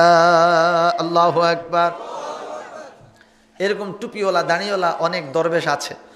আমার বাসায় আসছে, আমি প্রায় সময় এই কথাটা বলে থাকি, আমার বাসায় এসেছে, কি সুন্দর দাড়ি, কি সুন্দর টুপি। তো মিষ্টি দিলাম, বিস্কিট দিলাম, চা দিলাম খাওয়ার জন্য, আমাকে মাহফিলের দাওয়াত দিতে আসছে। তো আমি বললাম বিসমিল্লাহ, নেন। তো মিষ্টি হাতের মধ্যে নিয়ে মুখ পর্যন্ত এনে আবার রেখে দিয়েছে। আমি বললাম খাচ্ছেন না কেন?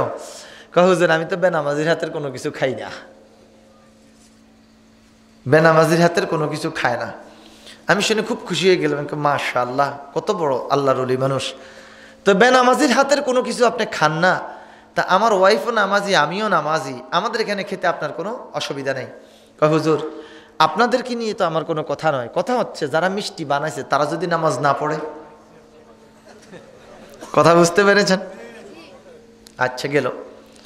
তো বিস্কিট খান? কয় না হুজুর, কোন বেকারিতে বানাইছে আমি তো ওদেরকে চিনি না, ওরা যদি বেনামাজি হয়ে থাকে খাওয়া যাবে না। তো চা খান? কয় হুজুর চা খেতাম, কিন্তু চা বানানোর সময় চিনি দেয়া হয়েছে, চা পাতা দেয়া হয়েছে। সিলেটের চা বাগানের চা পাতাগুলো সেখানকার খাসিয়া উপজাতিরা, মণিপুরি উপজাতিরা চা পাতাগুলো ধরছে, তো অতএব তাদের হাত লেগেছে, এই চা পাতা খাওয়া যাবে না। আর চিনি কোন মেইলে তৈরি হয়েছে তারা কি নামাজ পড়ে কিনা তাও জানে। তা আমি বললাম তাহলে কিছুই খাবেন না? কয় না। তখন আমি চিন্তা করলাম এই ব্যক্তিকে আমার ডেট দিতেই হবে। মাহফিলের দাওয়াত নিলাম, ডেট একটা দিলাম। গিয়ে এই ভদ্রলোকের বাড়িতে আমি গিয়ে উঠলাম, হাজী সাহেব মানুষ। ওনাকে বললাম যে কি করেন? বলে কিছু করি না, সারাদিন মসজিদে আল্লাহ আল্লাহ করি। আমি বললাম বেশ ভালো কথা, আল্লাহ আল্লাহ করেন, জিকির করেন। আপনি খান কি করে? আল্লাহ আমাকে খাওয়ায়। তা আল্লাহ আপনাকে খাওয়ায়, আপনার রিজিক তো কোনো না কোনোভাবে তো আসতে হবে, সে মাধ্যমটা কি? উত্তরাধিকার সূত্রে বাপের কাছ থেকে জমিন পেয়েছি, সেই জমিন বিক্রি করলাম 60 লক্ষ টাকা। 3 বার হজ করেছি, 12 লাখ টাকা শেষ, আর থাকে 48 লাখ টাকা। সেটা আমি ব্যাংকে এফডিআর করেছি, প্রত্যেক মাসে ব্যাংক থেকে লাভ উঠাই আমি খাচ্ছি। তা আমি বললাম এটা তো সুদ। কয় হুজুর তা আমি জানি। তাই আমি বললাম সুদ সম্পর্কে তো আল্লাহ পাক কঠিন কথা বলে দিয়েছেন। আল্লাহ পাক বলেছেন, ইয়া আইয়ুহাল্লাযীনা আমানুত্তাকুল্লাহা ওয়া যারু মা বাকিয়া মিনার রিবা ইন কুনতুম মুমিনিন। আল্লাহ বলে দিয়েছেন, হে ঈমানদাররা, তোমরা আল্লাহকে ভয় করো। আমরা ভয় করব কাকে? আল্লাহকে ভয় করো। ওয়া যারু মা বাকিয়া মিনার রিবা, আর সুদের বাকি অংশ তোমরা ছেড়ে দাও। ইন কুনতুম মুমিনিন, ইন হরফে শর্ত লাগাই দিয়েছেন, যদি তুমি ইমানদার হয়ে থাকো। যদি তুমি ইমানদার হও তাহলে সুদের অংশ তুমি ছেড়ে দাও। এখন আল্লাহ পাক জানিয়ে দিয়েছেন যদি ইমানদার হও, তাহলে যারা ইচ্ছাকৃতভাবে জেনে বুঝে সুদ খায় এরা তো ইমানদার না। হুজুর আমি তাও জানি, হুজুর আমি তাও জানি। তো এরপরে খান কেন? হুজুর আমি সিস্টেম করে খাই। তো সিস্টেমটা কি? সিস্টেম হলো এফডিআর করেছি আমি আমার স্ত্রীর নামে, সে টাকা উঠায় আমাকে দেয়, তার জন্য সুদ, আমার জন্য হাদিয়া। বাজারে যাই বাজার করি, আমার ওয়াইফ রান্না করে, আমরা খাই আর মসজিদে পড়ে জিকির করি, আল্লাহ আল্লাহ করি। সুবহানাল্লাহ বলবেন? হ্যাঁ কি বলবেন? বলেন নাউযুবিল্লাহ। এর টুপি মাথায় দেখ আর পাগড়ি লাগাক, দাড়ি লাগাক, এটা আস্তা একটা শয়তান, ঠিক কিনা বলেন? দরবেশগিরি দেখায়, হুজুর বেনামাজির হাতের কোনো কিছু খাই না। তুই তো পুরাটাই হারাম খাচ্ছ, সুদ খাস, সুদখোর কোথাকার, ঠিক কিনা বলুন? সুদের বিরুদ্ধে বক্তব্য রাখলে দোষ আমাদের। নাসিরউদ্দিন হেলালি সাহেবের দোষ, সুদের বিরুদ্ধে বক্তব্য রাখে। এখন সুদের বিরুদ্ধে যে আল্লাহ বলছে, আল্লাহর কোনো দোষ নাই, দোষ সব আমার, নাকি? আমার বন্ধুগণ, দ্বিতীয় নাম্বার গেল। তৃতীয় নাম্বার, তৃতীয় শ্রেণীর ব্যক্তিদের ব্যাপারে আল্লাহ পাক বলেছেন, ইন্নামাল মুমিনুনাল্লাযীনা ইযা যুকিরাল্লাহু ওয়াজিলাত কুলুবুহুম ওয়া ইযা তুলিয়াত আলাইহিম আয়াতুহু যাদাতুহুম ঈমানাও ওয়া আলা রাব্বিহিম ইয়াতাওয়াক্কালুন। সূরা আনফাল আয়াত নাম্বার 2। আল্লাহ রাব্বুল আলামিন বলে দিয়েছেন, শুধুমাত্র ইন্না অর্থ নিশ্চয়, ইন্নার সাথে যখন মা যোগ হয়ে যায়, ইন্নামা শুধুমাত্র কেবলমাত্র এর অর্থ হয়ে যায় ইন্নামাল মুমিনুনাল্লাযীনা ইযা যুকিরাল্লাহ, যারা সত্যিকার অর্থে খাঁটি ঈমানদার, তাদের সামনে যখন রব্বুল আলামিনের নাম উচ্চারণ করা হয়, তখন তাদের অন্তরটা কেঁপে ওঠে রব্বুল আলামিনের ভয়ে, আল্লাহ রব্বুল আলামিনের মহব্বতে। বলুন সুবহানাল্লাহ।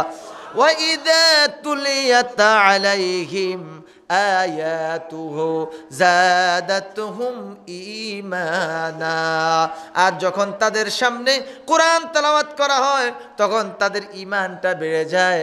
ওয়া আলা রাব্বিহিম ইয়াতাওয়াক্কালুন, আর এই সমস্ত ঈমানদার ব্যক্তিরা একমাত্র তাওয়াক্কাল করে, ভরসা করে আল্লাহর উপর। কার উপর? বুশের উপর, বারাক ওবামার উপর, ট্রাম্পের উপর, মাননীয় প্রধানমন্ত্রী শেখ হাসিনার উপর না। এই ইমানদাররা তাওয়াক্কাল করে একজনের উপর। তিনি কে? চিৎকার দিয়ে বলুন, তিনি কে? আল্লাহ। আমার ভাইয়েরা, সেই রব্বুল আলামিনের উপর তাওয়াক্কাল করবে ইমানদার ব্যক্তিরা। যারা কোরআন শুনেছে তারা তিনটা ভাগে বিভক্ত হয়েছে, সেই কথা বলছিলাম। ইয়া আইয়ুহাল্লাযীনা আমানুত্তাকুল্লাহ, হে ঈমানদাররা তোমরা আল্লাহকে ভয় করো। আমরা ভয় করব কাকে? আল্লাহ ডেকেছেন ঈমানদারদেরকে, যারা পড়েছে লা ইলাহা ইল্লাল্লাহ, লা ইলাহা ইল্লাল্লাহ, লা ইলাহা ইল্লাল্লাহ মুহাম্মাদুর রাসূলুল্লাহ সাল্লাল্লাহু আলাইহি ওয়াসাল্লাম। ফামান ইয়াকফুর বিত্তাগুতি ওয়া ইউমিন বিল্লাহ, এক নাম্বার যারা তাগুতকে অস্বীকার করলো, নেই কোনো ইলাহ, নেই কোনো মাবুদ, নেই কোনো হায়াত দাতা, নেই কোনো জীবন দাতা, নেই কোনো মৃত্যু দাতা, নেই কোনো রিজিক দাতা, এই কথা বলে সকল গায়রুল্লাহকে আমি অস্বীকার করলাম। এরপরে ঈমান আনলাম ইল্লাল্লাহ, হ্যাঁ একমাত্র একজন আছেন, তিনি হচ্ছেন আল্লাহ। ঠিক কিনা বলো? আপনাদের এদিকে তো নিশ্চয় বিয়ে শাদী হয়, হয় কিনা বলেন?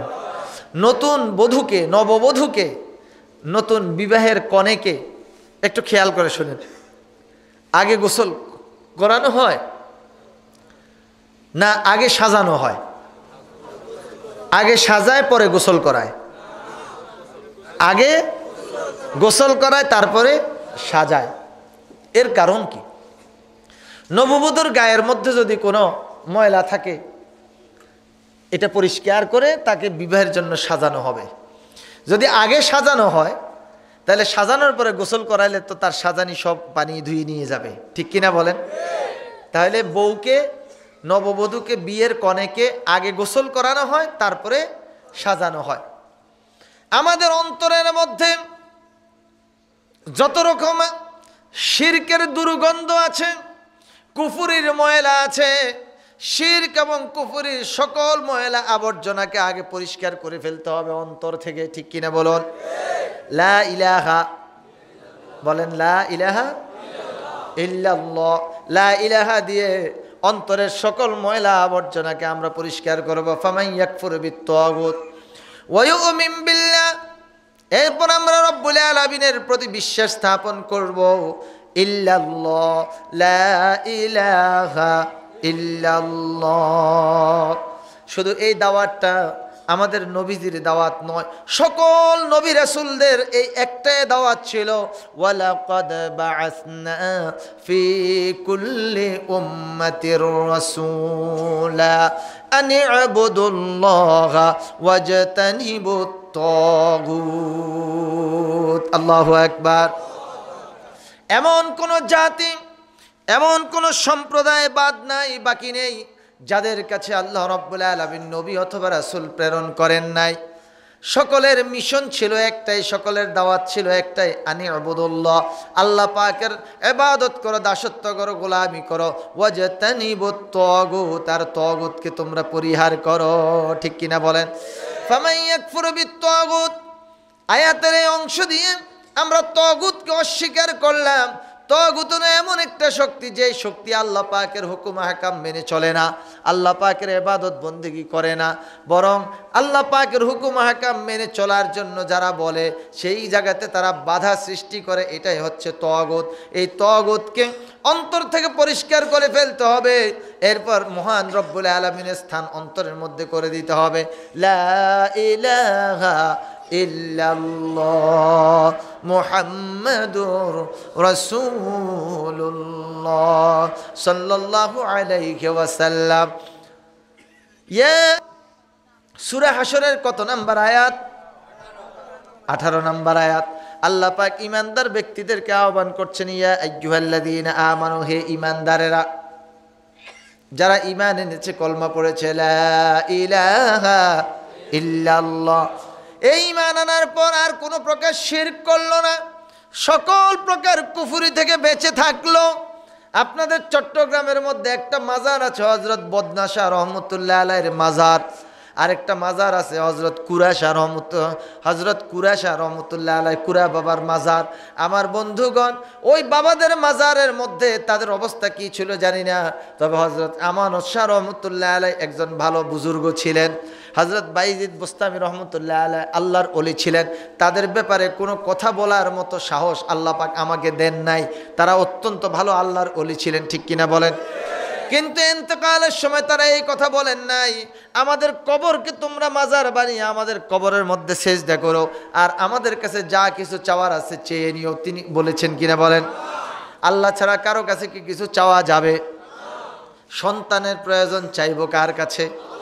রিজিকের প্রয়োজন চাইবো কার কাছে? অসুস্থ হয়ে গেছি, সুস্থতার প্রয়োজন চাইবো কার কাছে? ধন সম্পদের প্রয়োজন চাইবো কার কাছে? খোদার দন খাজারে দিয়া খোদা হইলেন খালি হইয়া, খাজা বাবার দরবার হতে কেউ ফিরে না খালি হাতে। সুবহানাল্লাহ বলবেন না? চিৎকার দিয়ে বলুন। খাজা বাবা, খাজা মঈনুদ্দিন চিশতি সঞ্জেরি রহমতুল্লাহ আলাইহি কত উচ্চাঙ্গের আল্লাহর ওলি ছিলেন। পৃথ্বীরাজের বিরুদ্ধে তিনি মোকাবেলা করেছিলেন। সে খাজা মঈনুদ্দিন চিশতি সঞ্জেরি রহমতুল্লাহ আলাইহি তিনি কিন্তু বলেন নাই, আমার ইন্তেকালের পর তোমরা আমার কবরটাকে মাজার বানিয়ে আমার কবরকে তোমরা সিজদা করো। তিনি কি বলে গেছেন? বরং আজকে যদি তিনি কবর থেকে একবার উঠে বের হয়ে আসতে পারতেন, যারা তার কবরের মধ্যে শিরক করে তাদেরকে তিনি ঠ্যাঙ্গাইতেন, ঠিক কিনা বলেন? আমার বন্ধুগণ, আমরা ঈমান এনেছি, এই ঈমান শিরক এবং কুফর মুক্ত থাকতে হবে। যা কিছু চাওয়ার আছে আমরা চাইবো একজনের কাছে, তিনি কে? আল্লাহ ছাড়া কারো কাছে চাওয়া যাবে? এই কপাল দিয়ে সেজদা করার মতো করব একজনকে, তিনি কে? আমার ভাইয়েরা, অনেক নামধারী পীর সাহেব রয়েছেন যারা হক্কানি পীর নয়, পাগুলো সামনের দিয়ে দিয়ে বসে থাকে, আর মুরিদানরা এসে পায়ের মধ্যে চুমু দেয়, কপাল দিয়ে সেজদা করে, চিৎকার দিয়ে বলেন নাউযুবিল্লাহ। ইয়া আইয়ুহাল্লাযীনা আমানু, হে ঈমানদারেরা, ইত্তাকুল্লাহ, তোমরা আল্লাহকে ভয় করো। ভয় করবো আমরা কাকে? অন্তরের মধ্যে যদি রব্বুল আলামিনের ভয় থাকে, আল্লাহ পাকের ভয় থাকে, আল্লাহর ভক্তি থাকে, তাহলে সেই ব্যক্তি কোনো প্রকার পাপ কাজ করতে পারে না। দেখুন হযরত ওমর ফারুক রাদিয়াল্লাহু তাআলা আনহুর শাসন আমলে ওমর রাদিয়াল্লাহু তাআলা আনহু প্রতিদিন বের হতেন মানব জাতির খোঁজ খবর নেয়ার জন্য। এক ঘরের পাশ দিয়ে যাচ্ছেন, ঘরের ভিতরে মা এবং মেয়ে কথোপকথন। তিনি দাঁড়িয়ে গেলেন, বারবার মা বলল, ও আমার মেয়ে, তোমাকে আমি যা নির্দেশ দিলাম তুমি তা করো। মেয়ে বলল, মাগো আমার পক্ষে সম্ভব নয়। ওমর দাঁড়িয়ে গেলেন, এত বড় স্পর্ধা, মেয়ে মায়ের সাথে এইভাবে তর্ক করছে, আমি দাঁড়াই শুনি কি হচ্ছে। ওমর রাদিয়াল্লাহু তাআলা মনোযোগ দিয়ে শুনছেন। মা মেয়েকে বলছেন, যতটুকু দুধ বাজারের মধ্যে বিক্রি করো, এই দুধ দিয়ে আমাদের সংসারটুকু চলে না, অতএব দুধের সাথে পানি মিশিয়ে বাজারের মধ্যে বিক্রি করো, টাকা একটু বেশি পাবো, আমাদের সংসারটা মোটামুটি ভালোভাবে চলবে। মেয়ে বলল, মা গো, আমার পক্ষে সম্ভব নয় এই ধরনের দুই নাম্বারি করা, ভেজাল করা। এখন ভেজাল আছে না নাই? আহারে, খেতে গেলে ভেজাল, কি ঠিক কিনা বলেন? আমি একটা ছন্দ মিলাইছি, খেতে গেলে বিষ। আপনি ফল খাবেন, ফলের মধ্যে বিষ লাগাই রাখছে। তরকারি কিনতে যাবেন, তরকারির মধ্যে বিষ। খেতে গেলে বিষ। যদি হক কথা বলতে যান তাহলে সেখানে আসে পুলিশ, কি ঠিক কিনা? খাবার খেতে যাই বিষ, হক কথা বলতে যাই পুলিশ। ঘরের মধ্যে যদি থাকে খুন, রাস্তার মধ্যে যদি বের হয় তাহলে হয় গুম, ঠিক কিনা বলেন? আমার ভাইয়েরা, ওই মেয়েটা বলল, মাগো আমার পক্ষে সম্ভব নয় এই দুই নাম্বারি করা, এই ভেজাল করা। ওমর রাদিয়াল্লাহু তাআলা আনহু এই কথা শুনে মেয়েটার উপর খুশি হয়ে গেলেন, তিনি চলে গেলেন। পরের দিন সকালবেলা দুধ পাঠালেন, বার্তাবাহক পাঠালেন, ওই মেয়েটাকে এবং মেয়ের মাকে ডেকে পাঠালেন হযরত ওমর ফারুক রাদিয়াল্লাহু তাআলা আনহুর দরবারে। মা মেয়ে দুইজন আসলো। আসার পর মেয়েকে বলল, রাতের বেলা তোমার মায়ের সাথে কি এরকম বেয়াদবি করেছিলা? বলে, হ্যাঁ হুজুর, বেয়াদবি করেছি, আল্লাহ আমাকে ক্ষমা করে দেখ। আচ্ছা, তিনি বললেন, তোমার মা তোমাকে যে প্রস্তাবটুকু দিয়েছিল সেই প্রস্তাব কি তুমি গ্রহণ করেছো? বলে, না হুজুর, আমি গ্রহণ করি নাই। তো বেয়াদবিটুকু কি করেছো? আমার মা বলেছে দুধের সাথে পানি মিশানোর জন্য। আমি মাকে বললাম, দুধের সাথে পানি মিশানো আমার পক্ষে সম্ভব নয়। কেন সম্ভব নয়? আমিরুল মুমিনিন খলিফাতুল মুসলিমিন ওমর ফারুক রাদিয়াল্লাহু তাআলা নিষেধ করেছেন। ও মা, ওমর তো দেখবে না, কথা ঠিক, কিন্তু ওমর রাদিয়াল্লাহু তাআলা আনহুর যেই রব, আমারও সেই রব। ওমর দেখবেন না, কিন্তু আল্লাহ রাব্বুল আলামিন দেখবেন। আল্লাহ পাকের দৃষ্টিকে তো আমি আড়াল করতে পারবো না, অতএব দুধের মধ্যে পানি মিশানো সম্ভব নয়, আমি আল্লাহকে ভয় করি। আল্লাহু আকবার। সাহাবা ইকরাম যারা সেখানে বসা, ওমর বললেন, এই মেয়েটাকে আমি কি উপহার দিতে পারি, কি এনাম দিতে পারি, তোমরা বলো। একজন বললেন, হুজুর, হে খলিফাতুল মুসলিমিন, আপনি তাকে 100 দিরহাম দেন। আবার কেউ বলল, না 200 দিরহাম। ওমর বললেন, না হবে না। আরেকজন বললেন 500 দিরহাম। ওমর বললেন, হবে না। আরেকজন বললেন 1000 দিরহাম। ওমর বললেন, হবে না। এবার সাহাবা ইকরাম বললেন, হে খলিফাতুল মুসলিমিন, এই মেয়েকে কি পরিমাণ বকশিশ দিবেন, কি এনাম দিবেন, কি পুরস্কার দেবেন, সেই সিদ্ধান্তটুকু আপনি নিজেই গ্রহণ করুন। আমার ভাইয়েরা, এরপর এই মহিলার মাকে ওমর রাদিয়াল্লাহু তাআলা জিজ্ঞেস করলেন, তোমার এই মেয়ের কি বিবাহ হয়েছে? বলে, হুজুর, হয় নাই। আমরা গরিব মানুষ, গরিবের মেয়েকে কে বিয়ে করবে? ওমর বললেন, এই মদিনার বুকে তোমার মেয়ের মতো এরকম ফরহেজগার মুত্তাকি আর কয়জন আছে আমি জানি না। তুমি যেহেতু মেয়ের অভিভাবিকা, মেয়ের বাবা নেই, আমি তোমার কাছে প্রস্তাব রাখতে চাই, আমার একটা উপযুক্ত ছেলে আছে, বিবাহ করাবো। এখন তুমি যদি অনুমতি দাও তাহলে তোমার মেয়েটাকে আমার পুত্রবধূর মর্যাদা দিয়ে দেব।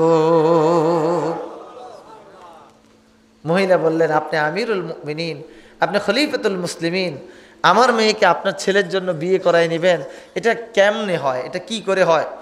ওমর বললেন, তোমার ধন সম্পদের দিকে তাকিয়ে নয়, আমি তোমার মেয়ের তাকওয়ার দিকে তাকিয়ে আমি আমার ছেলের জন্য তাকে বিয়ে করায় আমার পুত্রবধূ বানায় নিতে চাই। আল্লাহু আকবার। এটাকে বলা হয় তাকওয়া। যদি তার অন্তরের মধ্যে খোদাভীতি না থাকতো, তাকওয়া না থাকতো, ঠিক সে দুধের সাথে পানি মিশিয়ে বিক্রি করতো, ঠিক কিনা বলেন? আজকে যারা খাবারের মধ্যে বিষ মিশে, খাবারকে ঠিক রাখার জন্য বিষ মিশে মানব জাতির ক্ষতি করছে, ব্যবসা করছে, তাদের অন্তরের মধ্যে তাকওয়া নাই, ঠিক কিনা বলেন? কোরআনের কথা বলার কারণে যেই সমস্ত পুলিশ ভাইয়েরা মাহফিলের মধ্যে গিয়ে বাধা দিচ্ছে, তাদের অন্তরের মধ্যে তাকওয়া নাই। রাস্তাঘাটে বের হলে যারা গুম করে, এই সমস্ত ব্যক্তিদের অন্তরের মধ্যে তাকওয়া নাই। ঘরের মধ্যে থাকলে সন্ত্রাসী বাহিনী ঘরের মধ্যে গিয়ে খুন করে, তাদের অন্তরের মধ্যে তাকওয়া নাই, ঠিক কিনা বলেন? এই জন্যই তো বলেছি আমার ভাইয়েরা, মনে আছে আপনাদের, খেতে গেলে বিষ, হক কথা বলতে গেলে পুলিশ, ঘরের মধ্যে যদি থাকি খুন, রাস্তায় যদি বের হই তাহলে হচ্ছে গুম। এই হচ্ছে আমাদের দেশের অবস্থা। আল্লাহ তুমি আমাদের দেশের উপর তোমার খাস রহমত নাজিল করো। রব্বুল আলামিন যারা শাসন করে আর যারা আমরা শাসিত, আমাদের সকলকে ভালো হয়ে যাওয়ার তৌফিক তুমি দান করো। সবাই বলি আমিন। ইয়া আইয়ুহাল্লাযীনা আমানুত্তাকুল্লাহ, হে ঈমানদাররা তোমরা আল্লাহকে ভয় করো। আরেকটু শুনবেন, কষ্ট হয় আপনাদের? ভাই কষ্ট হয় নাকি? আমার তো 11:15 বেজে গেছে, ভাবছি 11:30টার মধ্যে শেষ করব। যে আলোচনা ধরছি এটা তো সারা রাত করলেও শেষ হবে না। যা হোক, আমি আর আপনাদেরকে খুব বেশি কষ্ট দেব না। তাকওয়ার উপর একটা কথা বলতে চাই। হযরত রাসূল করিম সাল্লাল্লাহু আলাইহি ওয়াসাল্লাম বর্ণনা করেন, বুখারী শরীফের দীর্ঘ বড় একখানা হাদিস। তিনজন মুসাফির তারা বের হয়েছে, রাস্তা অতিক্রম করবে, পথ অতিক্রম করে যাচ্ছে তো যাচ্ছে। কিছু দূর যাওয়ার পর হঠাৎ করে ঘূর্ণিঝড় দেখা দিল। এই তিন মুসাফির তারা গিয়ে একটা পাহাড়ের গুহার মধ্যে আশ্রয় গ্রহণ করলো। সৌদি আরব গেছেন? এখানে কেউ আছেন? হাজী সাহেবরা গেছেন। আপনি গেছেন? মক্কা শরীফ থেকে মদিনা শরীফ যাওয়ার সময় পাথরের পাহাড়গুলো দেখেছেন? বিশাল বড় বড় পাথর। এই পাথর এক এক পাথর আছে 5-10 টন পর্যন্ত হয়, বিশাল বড় বড় পাথর। ওনারা যে গুহার মধ্যে আশ্রয় গ্রহণ করছেন, পাহাড় থেকে একটা পাথর নেমে আসলো, নেমে এসে সেই গুহার মুখটা বন্ধ হয়ে গেল, অন্ধকার হয়ে গেল, তারা কিছুই দেখতে পাচ্ছে না। এত বড় পাথর, তিনজনে মিলে চেষ্টা করছে, সরাতেও পারছে না। এখন তারা এখানে টেনশনে পড়ে গেল, আহারে এই পাথরের নিচে, এই গুহার মধ্যে আমরা তো মরেই যাব, মরে গেলে তো আমাদের লাশের খবরও কেউ পাবে না। তারা তিনজনে মিলে সিদ্ধান্ত গ্রহণ করলো, আমরা আমাদের জীবনে আল্লাহকে মহব্বত করে আল্লাহর ভয়ে ভালো কোনো কাজ যদি করে থাকি, তাকওয়া পরহেজগারি যদি প্রদর্শন করে থাকি, আজকে সেই কথাগুলো বলে বলে রব্বুল আলামিনের কাছে ক্ষমা চাইব। দেখি আল্লাহ পাক আমাদের মাথার উপর থেকে পাথর সরাই দেয় কিনা। সুবহানাল্লাহ বলেন, আর একটু জোরে বলেন। আমার বন্ধুগণ, এবার তিন মুসাফির, এক বন্ধু বলল, রব্বুল আলামিন আমার বাড়ির মধ্যে আমার বৃদ্ধ মা এবং বৃদ্ধ বাবা, চারণভূমিতে আমি ছাগল চড়াই, ছাগলের দুধ দহন করে আমি চারণ, অনেক বিলম্ব হয়ে গেছে, এসে দেখতে পাই আমার আব্বা আম্মা দুইজন ঘুমিয়ে পড়ছে। আব্বা আম্মাকে দুধ পান না করে আমার সন্তানগুলোকে আমি দুধ খাওয়ালাম না। আমার সন্তানগুলো আমার পায়ের কাছে গড়াগড়ি করলো। আমার আব্বা আম্মা যখন গভীর রাতে ঘুম থেকে জাগ্রত হলো, তখন মা বাবাকে আগে দুধ পান করালাম, এরপর আমি আমার সন্তান সন্ততি পরিবার পরিজনকে দুধ পান করালাম। রব্বুল আলামিন শুধুমাত্র কেবলমাত্র একমাত্র ও মাবুদ, তোমার ভয়ে তোমার মহব্বতে আমি আমার আব্বা আম্মাকে মহব্বত করেছি। আয় আল্লাহ, আমার এই পরহেজগারি তাকওয়াটুকু যদি তোমার দরবারে কবুল হয়ে থাকে, দয়া করে আমাদের মাথার উপরে যে পাথরটা আছে পাথরটা সরাইয়া দাও। আল্লাহ পাক পাথরকে নির্দেশ দিলেন, পাথর একটু সরে যাও। সুবহানাল্লাহ। পাথর একটু সরে গেল। মা বাবা আছে নাকি আপনাদের? আরে অনেকের আব্বা আম্মা নাই, যার আব্বা আম্মা চলে গেছেন, অন্ধকার কবরে রেখে আসছেন, তারা কিন্তু আর আব্বা আম্মার খোঁজ নিতে পারেন নাই। যাদের আব্বা আম্মা আছে, বাড়িতে গিয়ে আব্বা আম্মা ডাক দিলে কলিজা ঠান্ডা হয়ে যায়, ঠিক কিনা বলেন? যার আব্বা আম্মা নেই, বাড়িতে যাওয়ার পর ওই মা বাবার বিছানার দিকে যখন নজর করে, আহারে আমার আব্বা আম্মা তো দুনিয়ার বুকে নাই, অন্ধকার কবরে রেখে আসছি, সে অন্ধকার কবরে আব্বা আম্মা কি হালে আছে আমরা তো জানি না, ঠিক কিনা বলেন? অনেকে আজকে সেই আব্বা আম্মার সাথে বেয়াদবি করে কিনা, অনেক জায়গাতে যায়, বলে হুজুর আমার উপযুক্ত ছেলে আছে আমাকে মারে, উপযুক্ত ছেলে আছে, ছেলে তার মাকে মারে। আমরা চিৎকার দিয়ে বলি নাউযুবিল্লাহ।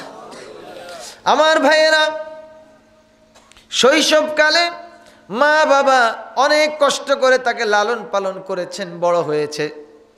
এরপর আব্বা আম্মার ঠিক মতো টাকা পয়সা নাই, অনেক কষ্ট করে বাবা টাকা জোগাড় করে করে ছেলেকে লেখাপড়া করাইছে। অনেক বড় শিক্ষিত হলো ছেলে। শিক্ষিত হওয়ার পর সেই ছেলেকে যখন বিয়ে করলো, বিয়ে করার পর আব্বা আম্মার সাথে আর কোনো সম্পর্ক রাখলো না, সম্পর্ক ছিন্ন। ওই ছেলের ঘরে একটা ছেলে হলো। সেই ছেলের বয়স যখন 12 বছর হলো, একদিন সেই ছেলেটা তার বাবাকে জিজ্ঞেস করলো, আব্বা গো, আপনি আমাকে এত স্নেহ করেন, আদর করেন, আব্বা আপনার কাছে আমার একটা প্রশ্ন, আপনার কি বাবা আছে? বলে হ্যাঁ আছে। আপনার কি মা আছে? বলে হ্যাঁ আছে। আমার 12 বছর হয়ে গেল, এই পর্যন্ত এত বছর অতিবাহিত হয়ে গেল, কোনো একটা ঈদ করার জন্য বাড়ি যাচ্ছেন না। আমার অন্যান্য বন্ধু বান্ধবদের আব্বা আম্মা ঈদ করার জন্য গ্রামের বাড়িতে চলে যান ঈদ করতে, আপনি একটা বারের জন্য ঈদ করার জন্য বাড়ি গেলেন না, আব্বা আম্মার সাথে দেখাও করতে গেলেন না। আমি তাদের একটা নাতি, এই পর্যন্ত আব্বা আম্মার সাথে পরিচয়টুকু করাই দিলেন না। এখন সেই ছেলে বলল, ছেলে বলতে এই ছেলের বাবা, সাবধান করে দিচ্ছি আর কোনোদিন এরকম ঘ্যান ঘ্যান ঘ্যান ঘ্যান করবা না। এবার ছেলে প্রশ্ন করলো, ও আমার আব্বা, আপনার কাছে আমার একটা প্রশ্ন, আপনাকে ছোটবেলায় শৈশবে লালন পালন করছে কে? বলে আমার মা বাবা। আপনার লেখাপড়ার খরচ চালিয়েছে কে? আমার মা বাবা।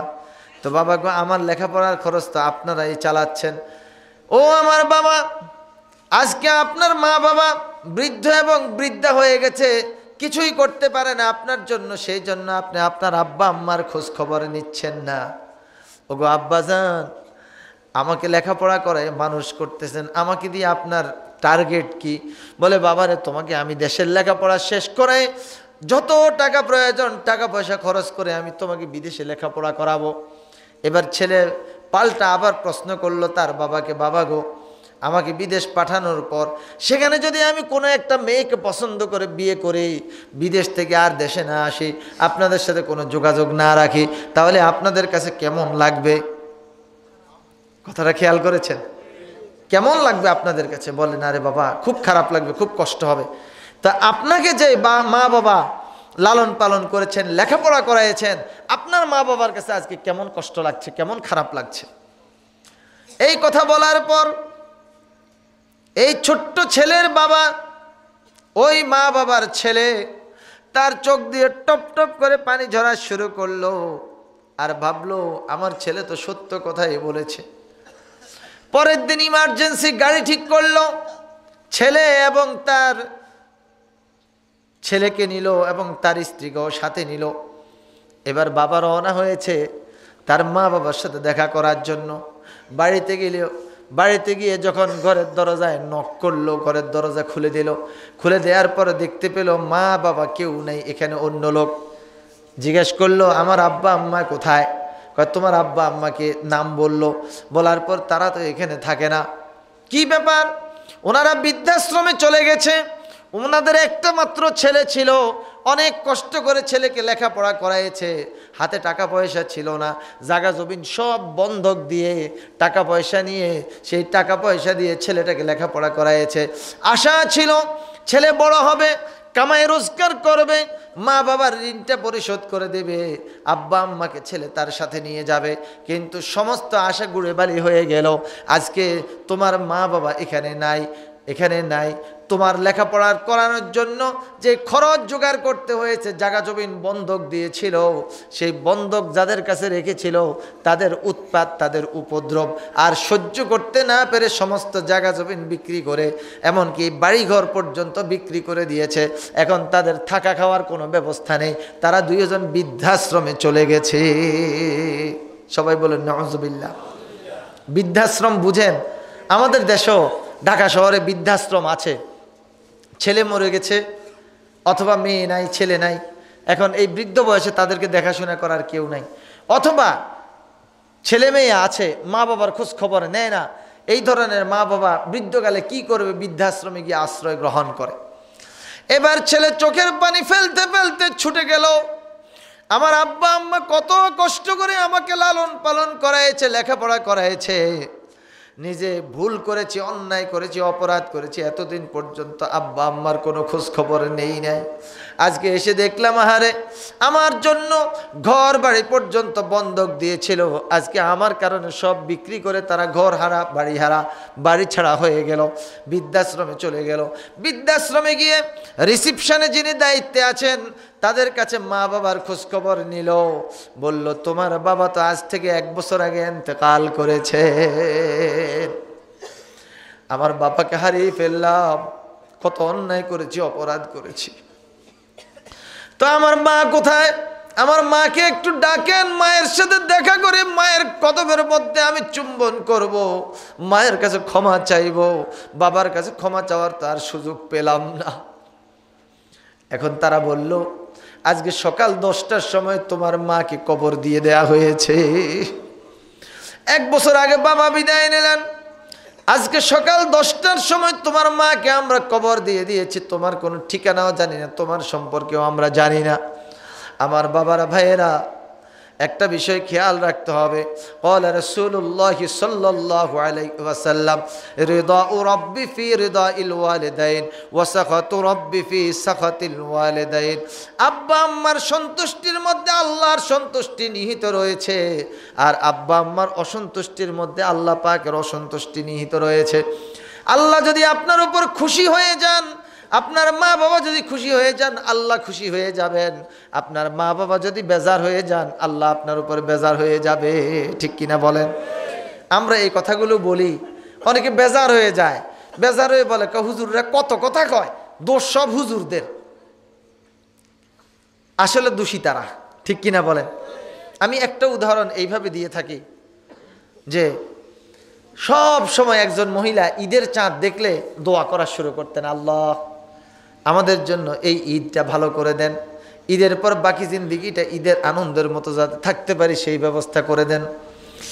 একদিন ঈদের চাঁদ দেখা গেল, নতুন চাঁদ, রমজানের ঈদ, ঈদ উল ফিতরের চাঁদ দেখা গেল। ছোট্ট বাচ্চারা চাঁদ দেখে যখন আওয়াজ শুরু করলো, ঈদের চাঁদ দেখা গেছে, ঈদের চাঁদ দেখা গেছে, আগামীকাল ঈদ। আপনাদের পেকুয়াবাসী কি চাঁদ দেখে, ঈদের চাঁদ দেখে নাকি? চাঁদ দেখে ছোট বাচ্চারা চিৎকার দিয়ে আওয়াজ করে উঠে না? কি মজা লাগে, কি শান্তি লাগে। একজন মহিলা যখন বাচ্চাদের আওয়াজ শুনলো চাঁদ দেখা গেছে, ওই মহিলা এখন দৌড়ে এসে চাঁদের দিকে তাকিয়ে এখন দোয়া করা শুরু করছে, আল্লাহ তুমি আমাদের জন্য এই রোজাগুলো কবুল করে নাও, ঈদটাকে আমাদের জন্য কবুল করে নাও। বিভিন্ন দোয়া করে এরপর হাত মুখের মধ্যে মুছলো। এবার ছোট বাচ্চাদেরকে ডাকা শুরু করলো, এ ছেলে মেয়েরা তোমরা আওয়াজ করো না, খুশি হইও না, এবারে ঈদের চাঁদের মধ্যে পায়খানার দুর্গন্ধ। কথাটা বুঝতে পেরেছেন? ঈদের চাঁদের মধ্যে পায়খানার দুর্গন্ধ, অতএব তোমরা দোয়া করো না, এইবার ঈদ আমাদের সুবিধা হবে না, ভালো হবে না। এখন এই বাচ্চাগুলো, এই কিশোরেরা দৌড়ে আসছে, এসে বলল, চাচি কি হলো? বলে যে আমি দোয়া করে মুনাজাত করলাম, যখন মুখে হাত মুছলাম তখন দেখি যে মারাত্মক দুর্গন্ধ, তখন বুঝলাম যে এবার ঈদের চাঁদে মারাত্মক দুর্গন্ধ, এটা আমাদের জন্য কল্যাণ নিয়ে আসবে না। তো বলল, চাচি এতক্ষণ আপনি কি করেছেন? আমার ছোট্ট যে বাচ্চাটা আছে ওই বাচ্চাটাকে আমি শৌচ করাইতেছিলাম। তো শৌচ করানোর পর আপনি ঈদের চাঁদের আওয়াজ যখন আমরা যখন চিৎকার দিয়েছি তখন কি করছেন? হাত ধুয়েছেন? কেন হাত ধুই নেই, এমনি দোয়া শুরু করে দিয়েছি। চাচি আপনার হাতটা একটু দেখি। এখন দেখে যে হাতের মধ্যে ওই যে ছোট্ট বাচ্চারা শৌচ করাইছে শৌচও ঠিক মতো করানো হয় নাই। ঈদের চাঁদের আনন্দে মহিলা হাত উঠে দোয়া শুরু করে দিয়েছে, হাতও ধোয় নাই, এখন হাতের মধ্যে পায়খানা। এই যে মুখ মুছে নিয়েছে, মুখের মধ্যে পায়খানা লেগে গেছে। তো বলল, চাচি গো, আসলে দুর্গন্ধ তো চাঁদের মধ্যে না, দুর্গন্ধ হচ্ছে আপনার হাতের মধ্যে আর মুখের মধ্যে। আপনার হাতে হলো আপনার বাচ্চার পায়খানা। আজকে যারা কোরআনের বিরুদ্ধাচরণ করছেন, আলেমদের বিরুদ্ধাচরণ করছেন, আসলে আলেমরা খারাপ নয়, দুর্গন্ধ আলেমদের সাথে নয়, দুর্গন্ধ তোমাদের সাথে লেগে আছে, ঠিক কিনা বলুন? আমার বন্ধুগণ, আল্লাহ পাক যতদিন আমাদেরকে বাঁচিয়ে রাখেন আব্বা আম্মার খেদমত করব রাজি আছেন? হে যুবক ভাইয়েরা, তোমাদেরকে বলে দেব, যতদিন বেঁচে আছো তোমাদের আব্বা আম্মা যতদিন থাকেন আব্বা আম্মার সাথে বেয়াদবি করবে না। হযরত আলকাম মৃত্যু শয্যায় শায়িত, হযরত আব্দুল্লাহ ইবনে মাসউদ রাদিয়াল্লাহু তাআলা আনহু তার মাথার কাছে বসা, হযরত বেলাল হাবশী রাদিয়াল্লাহু তাআলা তার মাথার কাছে বসা। তাকে বলছে, তুমি পড়ো লা ইলাহা ইল্লাল্লাহু মুহাম্মাদুর রাসূলুল্লাহ সাল্লাল্লাহু আলাইহি ওয়াসাল্লাম। আলকামার জবান দিয়ে কলমা বের হচ্ছে না। হযরত আব্দুল্লাহ ইবনে মাসউদ রাদিয়াল্লাহু তাআলা আনহু বেলাল রাদিয়াল্লাহু তাআলা আনহুকে বললেন, বেলাল তুমি গিয়ে তাড়াতাড়ি নবীজিকে রিপোর্ট করো, আলকামার জবান দিয়ে কলমা বের হচ্ছে না। দৌড়াদৌড়ি করে চলে গেল বেলাল রাদিয়াল্লাহু তাআলা আনহু। আসসালামু আলাইকা ইয়া রাসূলুল্লাহ। হুজুর বললেন, ওয়া আলাইকাস সালাম। বেলাল তোমার উপর শান্তি বর্ষিত হোক। বেলাল এইভাবে দৌড়াদৌড়ি করে কেন আসছো, কি জরুরি কোনো কথা আছে? বললেন, ইয়া রাসূলুল্লাহ সাল্লাল্লাহু আলাইহি ওয়াসাল্লাম, আপনার সাহাবী আমাদের ভাই আলকামা ইন্তেকাল করছেন, কিন্তু আলকামার জবান দিয়ে কলেমা বের হচ্ছে না। আল্লাহু আকবার। রাসূল বললেন, ব্যাপার কি? আলকামার আব্বা তো নেই, ওর তো মা আছে, তার মাকে একটু ডাকো তো। আলকামার মাকে ডেকেছে। ডাকার পর হুজুর বললেন, আলকামার মা, আলকামা ইন্তেকাল করছে বেঈমান অবস্থায়। বলে, ইয়া রাসূলুল্লাহ আমি তো খুশি, আমার ছেলে বেঈমান অবস্থায় মারা যাচ্ছে। মা তুমি খুশি? বলে, হ্যাঁ ইয়া রাসূলুল্লাহ। কেন? কয় যে আমার ছেলে স্ত্রীর কথা ধরে ধরে আমার সাথে খারাপ আচরণ করে, আমার উপর সে তার স্ত্রীকে প্রাধান্য দেয়, আমার সাথে খারাপ আচরণ করেছে, এই জন্য আমি তার উপর বেজার। সে বেঈমান অবস্থায় মারা গেলে আমার কিছু আসে যায় না, সে জাহান্নামে যাবে। হুজুর বললেন, ও আমার সাহাবীরা, তাড়াতাড়ি করে লাকড়ি খড়ির ব্যবস্থা করো। লাকড়ি খড়ির ব্যবস্থা করলো। ইয়া রাসূলুল্লাহ এই লাকড়ি খড়ি আপনি কি করবেন? আলকামা তো মারা যাচ্ছে, তাকে বেঈমান অবস্থায় মারা যেতে দেব না, জীবিত অবস্থায় তাকে আগুনে জ্বালায়ে পোড়ায় শেষ করে দেব। এবার মায়ের অন্তরের মধ্যে দয়া চলে আসলো। ইয়া রাসূলুল্লাহ আমার সামনে আমার ছেলেকে জ্বালাবেন, পোড়াবেন, মেরে ফেলবেন, এটা আমি কি করে সহ্য করতে পারবো? হুজুর বললেন, এই দুনিয়ার আগুন থেকে 69 গুণ তাপ, 69 গুণ কঠিন হলো জাহান্নামের আগুন। যদি তুমি ক্ষমা না করো তাহলে সে জাহান্নামের আগুনের মধ্যে জ্বলতে থাকবে। তখন আলকামার মা বললেন, ইয়া রাসূলুল্লাহ আপনাকে সাক্ষী করে আমি রব্বুল আলামিনের কাছে ঘোষণা দিয়ে দিলাম, ওগো আল্লাহ আমি আমার পুত্র আলকামা ক্ষমা করে দিলাম, তুমি তাকে মাফ করে দাও। বেলাল রাদিয়াল্লাহু তাআলা আনহু খুব দ্রুত বেগে আলকামার কাছে চলে গেলেন। আলকামার কাছে গিয়ে দেখতে পেলেন এবার আলকামার জবান দিয়ে বের হয়ে গেছে, আশহাদু আল্লা ইলাহা ইল্লাল্লাহু ওয়াহদাহু লা শারীকা লাহু ওয়া আশহাদু আন্না মুহাম্মাদান আবদুহু ওয়া রাসূলুহু। আলকামা ইন্তেকাল করলেন। আমার বাবারা, ভাইয়েরা, যেই কথাটুকু বুঝাতে চাইলাম, একজন সাহাবী মায়ের সাথে বেয়াদবি করার কারণে বেঈমান অবস্থায় তিনি মরতে লাগছেন, ঠিক কিনা বলুন? আজকে আমরা যারা আছি, আমরা যদি মা বাবার সাথে বেয়াদবি করি, এমনও হতে পারে বেঈমান অবস্থায় আমাদের মৃত্যুটাও হতে পারে। তাই আব্বা আম্মা যতক্ষণ আছেন, যতদিন আছেন, তাদের সাথে আমরা উত্তম আচরণ করব।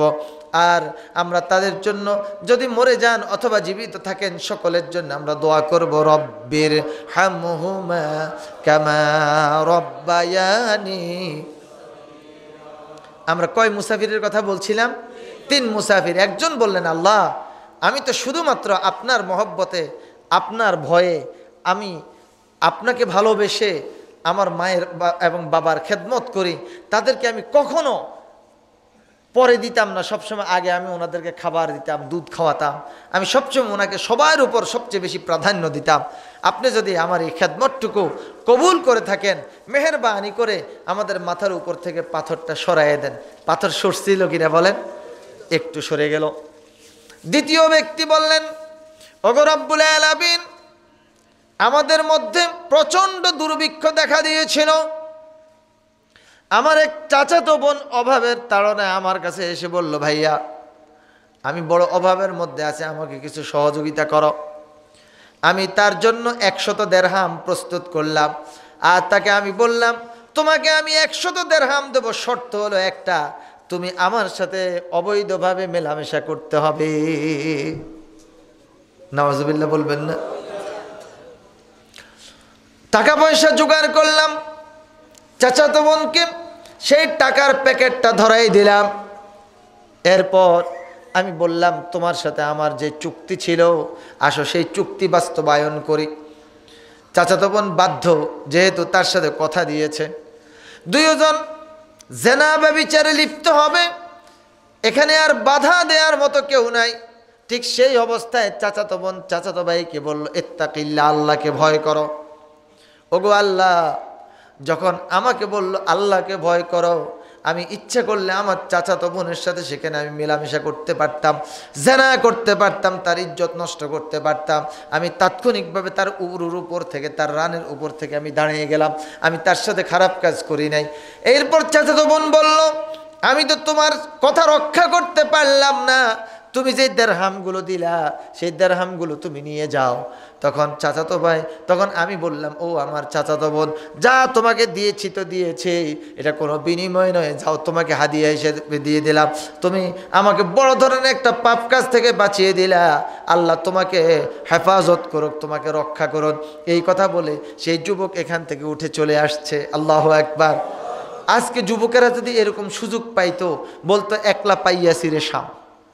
কি ঠিক কিনা বলেন?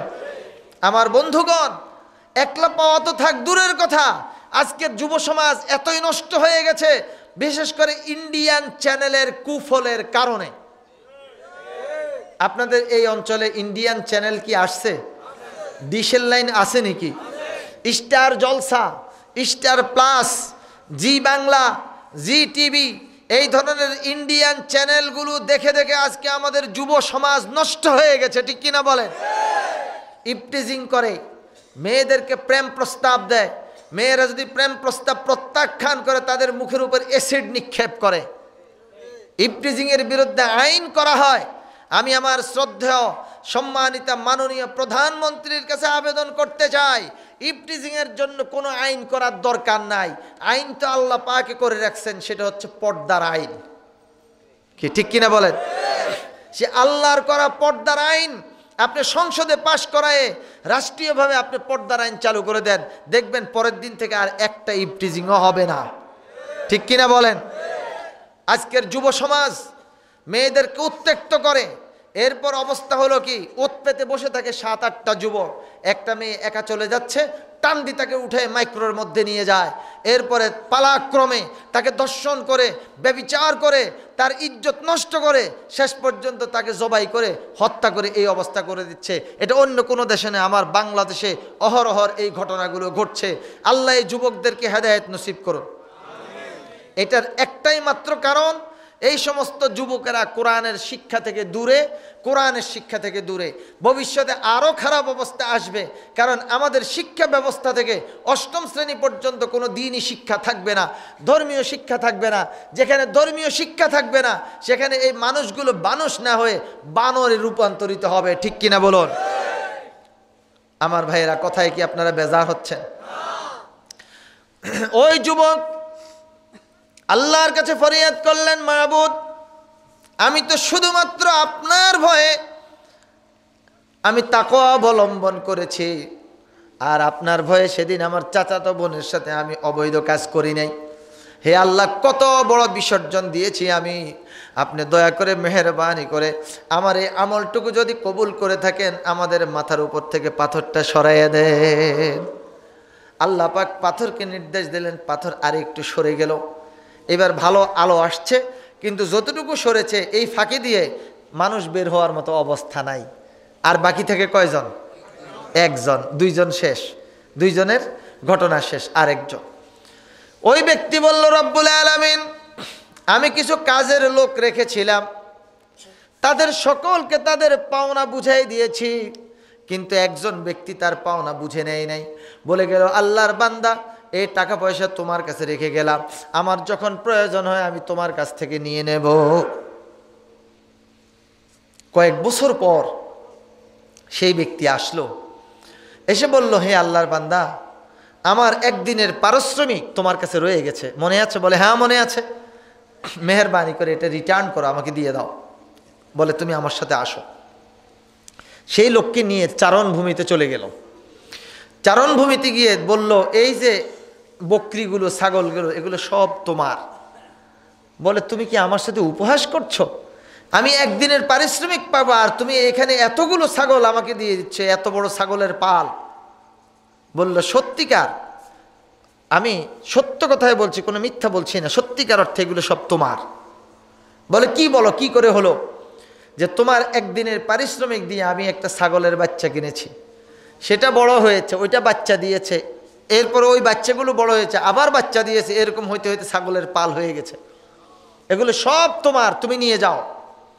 ওগো আল্লাহ, ওই পাওনাদার ইচ্ছা করলে আমাকে একটা ছাগলও দিয়ে যেতে পারতো, এতদিন যে লালন পালন করেছি পারিশ্রমিকও দিতে পারতো, কিন্তু রব্বুল আলামিন সে আমাকে কিছুই দিল না, সে সব কিছু নিয়ে এখান থেকে বিদায় হয়ে চলে গেল।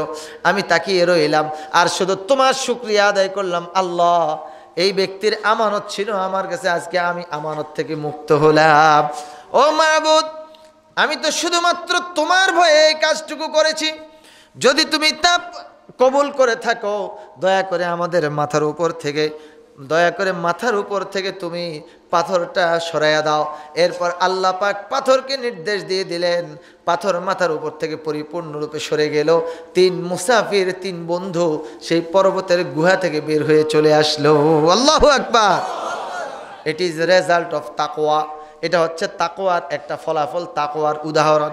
আল্লাহ আমাদেরকে মুত্তাকি হওয়ার তৌফিক দান করুন, সবাই বলে আমিন। ইয়া আইয়ুহাল্লাযীনা আমানু, আমানুর উপর কথা বলেছে। ইত্তাকুল্লাহ, আল্লাহকে ভয় করো, তাকওয়ার উপর কথা বলেছি। ওয়াল তানজুরুনা তাকুল্লাহ ইন্নাল্লাহা খাবীরুম বিমা তা'মালুন। আরো অংশ রয়ে গেছে, এই বিষয়ের উপর কথা বলতে গেলে আরো 3 ঘন্টা সময় লেগে যাবে। আজকে আর আপনাদেরকে কষ্ট দেব না, শুধু এক কথায় বলে দেই। আল্লাহ পাক বলেছেন, ওয়াল তানজুরু নাফসুম মা কদ্দামাত লিগাদ। তোমাদের প্রত্যেকটি আত্মার ভেবে দেখা উচিত আগামী দিনের জন্য তোমরা কি প্রেরণ করছো। এখানে আগামী দিন বলতে আখিরাতকে বোঝানো হয়েছে। দুনিয়ার বুকে আমরা যে যাই করি না কেন, আখিরাতে গিয়ে আমরা সবাই তা দেখতে পাবো, ঠিক কিনা বলেন? ফামান ইয়ামাল মিসকালা যাররাতিন খায়রান ইয়ারা ওয়া মান ইয়ামাল মিসকালা যাররাতিন শাররান ইয়ারা। দুনিয়ার বুকে তুমি যতটুকু ভালো কাজ করবে সেখানে তুমি তা দেখতে পাবে, আর যতটুকু খারাপ কাজ করবে তুমি তাই দেখতে পাবে। আল্লাহ পাক বলে দিবেন, সূরা বনী ইসরাঈলের মধ্যে এসেছে, ইকরা কিতাবাকা কাফা বিনাফসিকাল ইয়াওমা আলাইকা হাসিবা। বান্দারে, ইকরা কিতাবাকা, তুমি তোমার রিপোর্ট, তুমি তোমার ডায়েরি, তুমি তোমার হিসাব নিকাশ তুমি নিজেই পড়ো। আজকে তোমার এই ডায়েরি তোমার জন্য যথেষ্ট। 2 কাঁধে 2 মুহুরি লিখতে আছেন ডায়েরি, ঠিক কিনা বলেন? কিরামান কাতিবিনা ইয়ালামুনা মা তাফআলুন। সেই আখিরাতে গিয়ে আমরা যাতে জান্নাত লাভ করতে পারি, জাহান্নাম থেকে আমরা মুক্তি পেতে পারি, সেই জন্য দুনিয়াতে যতগুলো আমল করব, যা কাজ করব, আখিরাতে তার কি রেজাল্ট পাবো, এই বিষয়টা আমরা সবাই ভেবে নেওয়া দরকার, ঠিক কিনা বলুন? রব্বুল আলামিন আমাদের সকলকে তোমার প্রতি শিরক মুক্ত ঈমান রেখে তোমাকে ভয় করে চলার, তোমাকে মহব্বত করে চলার এবং আমল করার তৌফিক দান করো। আখিরাতের জন্য প্রস্তুতি গ্রহণ করার তৌফিক দান করো, সবাই বলি আমিন। হাযা মা ইনদি ওয়াল ইলমু ইনদাল্লাহ আলাইহি তাওয়াক্কালতু ওয়া ইলাইহি উনীব। এতক্ষণ পর্যন্ত যা কথা বলেছি, আমার কথায় আমি আপনাদের কাউকে কোনো মনে কষ্ট দেওয়ার জন্য বলি নাই, শুধু হেদায়েতের নিয়তে কথাগুলো বলেছি, যাতে আমরা আখিরাতে প্রত্যেকে হেদায়েত লাভ করতে পারি। আমার কথা কি কেউ মনে কষ্ট পেয়েছেন? যদি মনে কষ্ট পেয়ে থাকেন, ক্ষমা সুন্দর দৃষ্টিতে দেখবেন। আমি আপনাদের কাছে এই ফরিয়াদটুকু রাখছি, আর আল্লাহর কাছে এই মুনাজাত রাখছি। আল্লাহ পাক রব্বুল আলামিন আমাদের সকলের আলোচনা আজকে বিকেল থেকে শুরু করে এই পর্যন্ত যত উলামা ইকরাম আলোচনা রেখেছেন, সকলের আলোচনা, সকলের বয়ানকে কবুল করুন। আমরা সবাই বলি আমিন। রব্বানা যালামনা أنفسنا وإن لم تغفر لنا وترحمنا لنكونن من الخاسرين ربنا آتنا في الدنيا حسنة وفي الآخرة حسنة وقنا عذاب النار رب ارحمهما كما ربياني صغيرا رب ارحمهما كما ربياني صغيرا اللهم أعني على ذكرك وشكرك وحسن عبادتك اللهم اكفني بحلالك عن حرامك وأغنني بفضلك عمن سواك اللهم إني أعوذ بك من الهم والحزن وأعوذ بك من العجز والكسل وأعوذ بك من الجبن والبخل وأعوذ بك من غلبة الدين وقهر الرجال اللهم إني أعوذ بك من الجبن وأعوذ بك من البخل وأعوذ بك من أرذل العمر وأعوذ بك من فتنة الدنيا وعذاب القبر اللهم إنا نسألك الجنة الفردوس اللهم إنا نسألك الجنة الفردوس ونعوذ بك من عذاب القبر ونعوذ بك من عذاب الحشر ونعوذ بك من عذاب الفلسرات ونعوذ بك من عذاب جهنم ونعوذ بك من عذاب النار يا رب العالمين يا مجيب السائلين يا أرحم الراحمين আজকের এই ৮তম সিরাতুন নবী সাল্লাল্লাহু আলাইহি ওয়াসাল্লাম মাহফিলের সমাপনী লগ্নে, শেষ লগ্নে এই এলাকার তোমার বাছাই করা প্রিয় বান্দাদেরকে সাথে নিয়ে তোমার শাহী দরবারে হাত পেতেছি রব্বুল আলামিন। সেই বিকাল থেকে শুরু করে এতক্ষণ পর্যন্ত উলামায়ে কেরাম কোরআন এবং সুন্নাহর আলোকে গুরুত্বপূর্ণ আলোচনা রেখেছেন। রব্বুল আলামিন সকলের বয়ান, সকলের আলোচনাকে তোমার শাহী দরবারে কবুল করে নাও। ওগো মাবুদ, যা কিছু সওয়াব দান করো কয়েক গুণ বৃদ্ধি করে দিয়ে আমাদের প্রিয় নবী রাহমাতুল্লিল আলামিন সাইয়্যিদুল মুরসালিন হুজুরে পাক সাল্লাল্লাহু আলাইহি ওয়াসাল্লামের রওজা মুবারক সোনার মদিনায় পৌঁছায়া দাও রব্বুল আলামিন। সমগ্র পৃথিবীর মাটির নিচে যত মুমিন মুমিনাত, মুসলিম মুসলিমাত শুয়ে আছেন, আয় আল্লাহ দয়া করে মেহেরবানি করে তাদের প্রত্যেকের আরওয়াহের উপরের সওয়াব পৌঁছায়া দাও। খাস করে মাহবুব, আমরা যারা তোমার দরবারে হাত পেতেছি, আয় আল্লাহ আমাদের মধ্যে যাদের প্রিয় আব্বা নেই, আম্মা নেই, দাদা নেই, দাদি নেই, নানা নেই, নানি নেই, দুনিয়া থেকে বিদায় নিয়ে কবরবাসী হয়ে গেছেন, তাদের আরওয়াহের উপরের সওয়াব পৌঁছায়া দাও রব্বুল আলামিন। শাহ সুফি হযরত মাওলানা মরহুম ফজলুর রহমান সাহেব রহমতুল্লাহ আলাই তার রূহের উপরের সওয়াব পৌঁছায়া দাও। আয় আল্লাহ তার কবরকে জান্নাতুল ফেরদাউসের বাগান বানিয়ে দাও রব্বুল আলামিন। আমরা যারা তোমার দরবারে হাত পেতেছি, আমাদের মধ্যে অনেকের মা নেই, অনেকের বাবা নেই, আব্বা আম্মা কত কষ্ট করে আমাদেরকে লালন পালন করেছেন। আজকে সেই অনেকের আব্বা আম্মা দুনিয়ার বুকে নেই, কবরে রেখে আসার পর আজ পর্যন্ত কোনো খোঁজ খবর নেওয়া গেল না, খোঁজ খবর দেওয়াও গেল না। কেউ থেকে আমেরিকা, কেউ থেকে লন্ডন, কেউ থেকে ফ্রান্স, মুহূর্তের মধ্যে telephone, mobile phone, telex, internet, Skype, Viber, ইমোর সাহায্যে কথা বলা যায়, সরাসরি দেখাও যায়। কিন্তু বাড়ির কাছে কবরস্থানের মধ্যে যে আব্বা আম্মাকে রেখে এসেছি, সেই আব্বা আম্মার তো কোনো খোঁজ খবর নেওয়া গেল না। আয় আল্লাহ, যাদের আব্বা আম্মা অন্ধকার কবরে বিদায় নিয়ে চলে গেলে, তাদের আব্বা আম্মার কবরগুলোকে তুমি জান্নাতের টুকরা বানিয়ে দাও। যাদের আব্বা আম্মা জীবিত আছেন, আল্লাহ তুমি তাদেরকে নেক হায়াত দারাজ করো। মাবুদ, আমরা গুনাহগার, গুনার বোঝা মাথায় নিয়ে তোমার দরবারে হাত পেতেছি। রব্বুল আলামিন, আমরা তো গুনাহগার হতে পারি, তবে তুমি তো রহিম, তুমি তো রহমান, তুমি তো গফুর, তুমি তো গফফার, তুমি তো গফুরুর রহিম। আমাদের গুনার দিকে না তাকিয়ে তুমি তোমার গফুর ও গফফার রহমানুর রহিম নামগুলোর দিকে তাকিয়ে আমাদের প্রত্যেকের জিন্দেগির সকল গুনাহ খাতা মাফ করে দাও। রব্বুল আলামিন, আমাদের প্রত্যেকের উপর তোমার পক্ষ থেকে তোমার খাস রহমত নাজিল করো। ওগো মাবুদ, গুনার পাহাড় মাথায় নিয়ে তোমার বান্দারা কিভাবে দুটো হাত পেতে বসে আছে। কেউ যদি এইভাবে কারো আব্বা আম্মার কাছে হাত পেতে কোনো কিছু চায়, আব্বা আম্মার কাছে না থাকলে অন্য কারো কাছ থেকে দাঁড় করে হলেও এনে দিবে। কোনো পাষাণ হৃদয়ের ব্যক্তির কাছে যদি কেউ এইভাবে হাত পেতে বিনয় নম্রতার সাথে কিছু চায়, রব্বুল আলামিন সেই পাষাণ হৃদয়ের ব্যক্তিও খালি হাতে ফিরাই দিতে পারে না। মাবুদ, আমরা গুনাহগার, আমরা তো তোমার বান্দা, তোমার কাছে হাত পেতেছি। মাবুদ, তুমি ছাড়া আমাদেরকে ক্ষমা করার মতো আর কেউ নাই, তুমি ছাড়া আমাদের দোয়া কবুল করার মতো আর কেউ নাই। রব্বুল আলামিন, তুমি দয়া করে আমাদেরকে মাফ করে দাও। রব্বুল আলামিন, তুমি দেখো না তোমার বান্দারা কিভাবে হাত পেতে বসে আছে, কে কি চায়। প্রত্যেকের দিলের নেক মকসুদগুলো পূর্ণ করে দাও আল্লাহ। প্রত্যেকের দোয়াগুলো তুমি কবুল করে নাও। আয় আল্লাহ, প্রত্যেকের কামাই রোজগারে বরকত দান করো। যদি কারো কোনো অভাব থাকে দয়া করো অভাবগুলো দূর করে দাও। যদি কারো কোনো ঋণ থাকে ঋণগুলো পরিশোধ করার তৌফিকে দাও।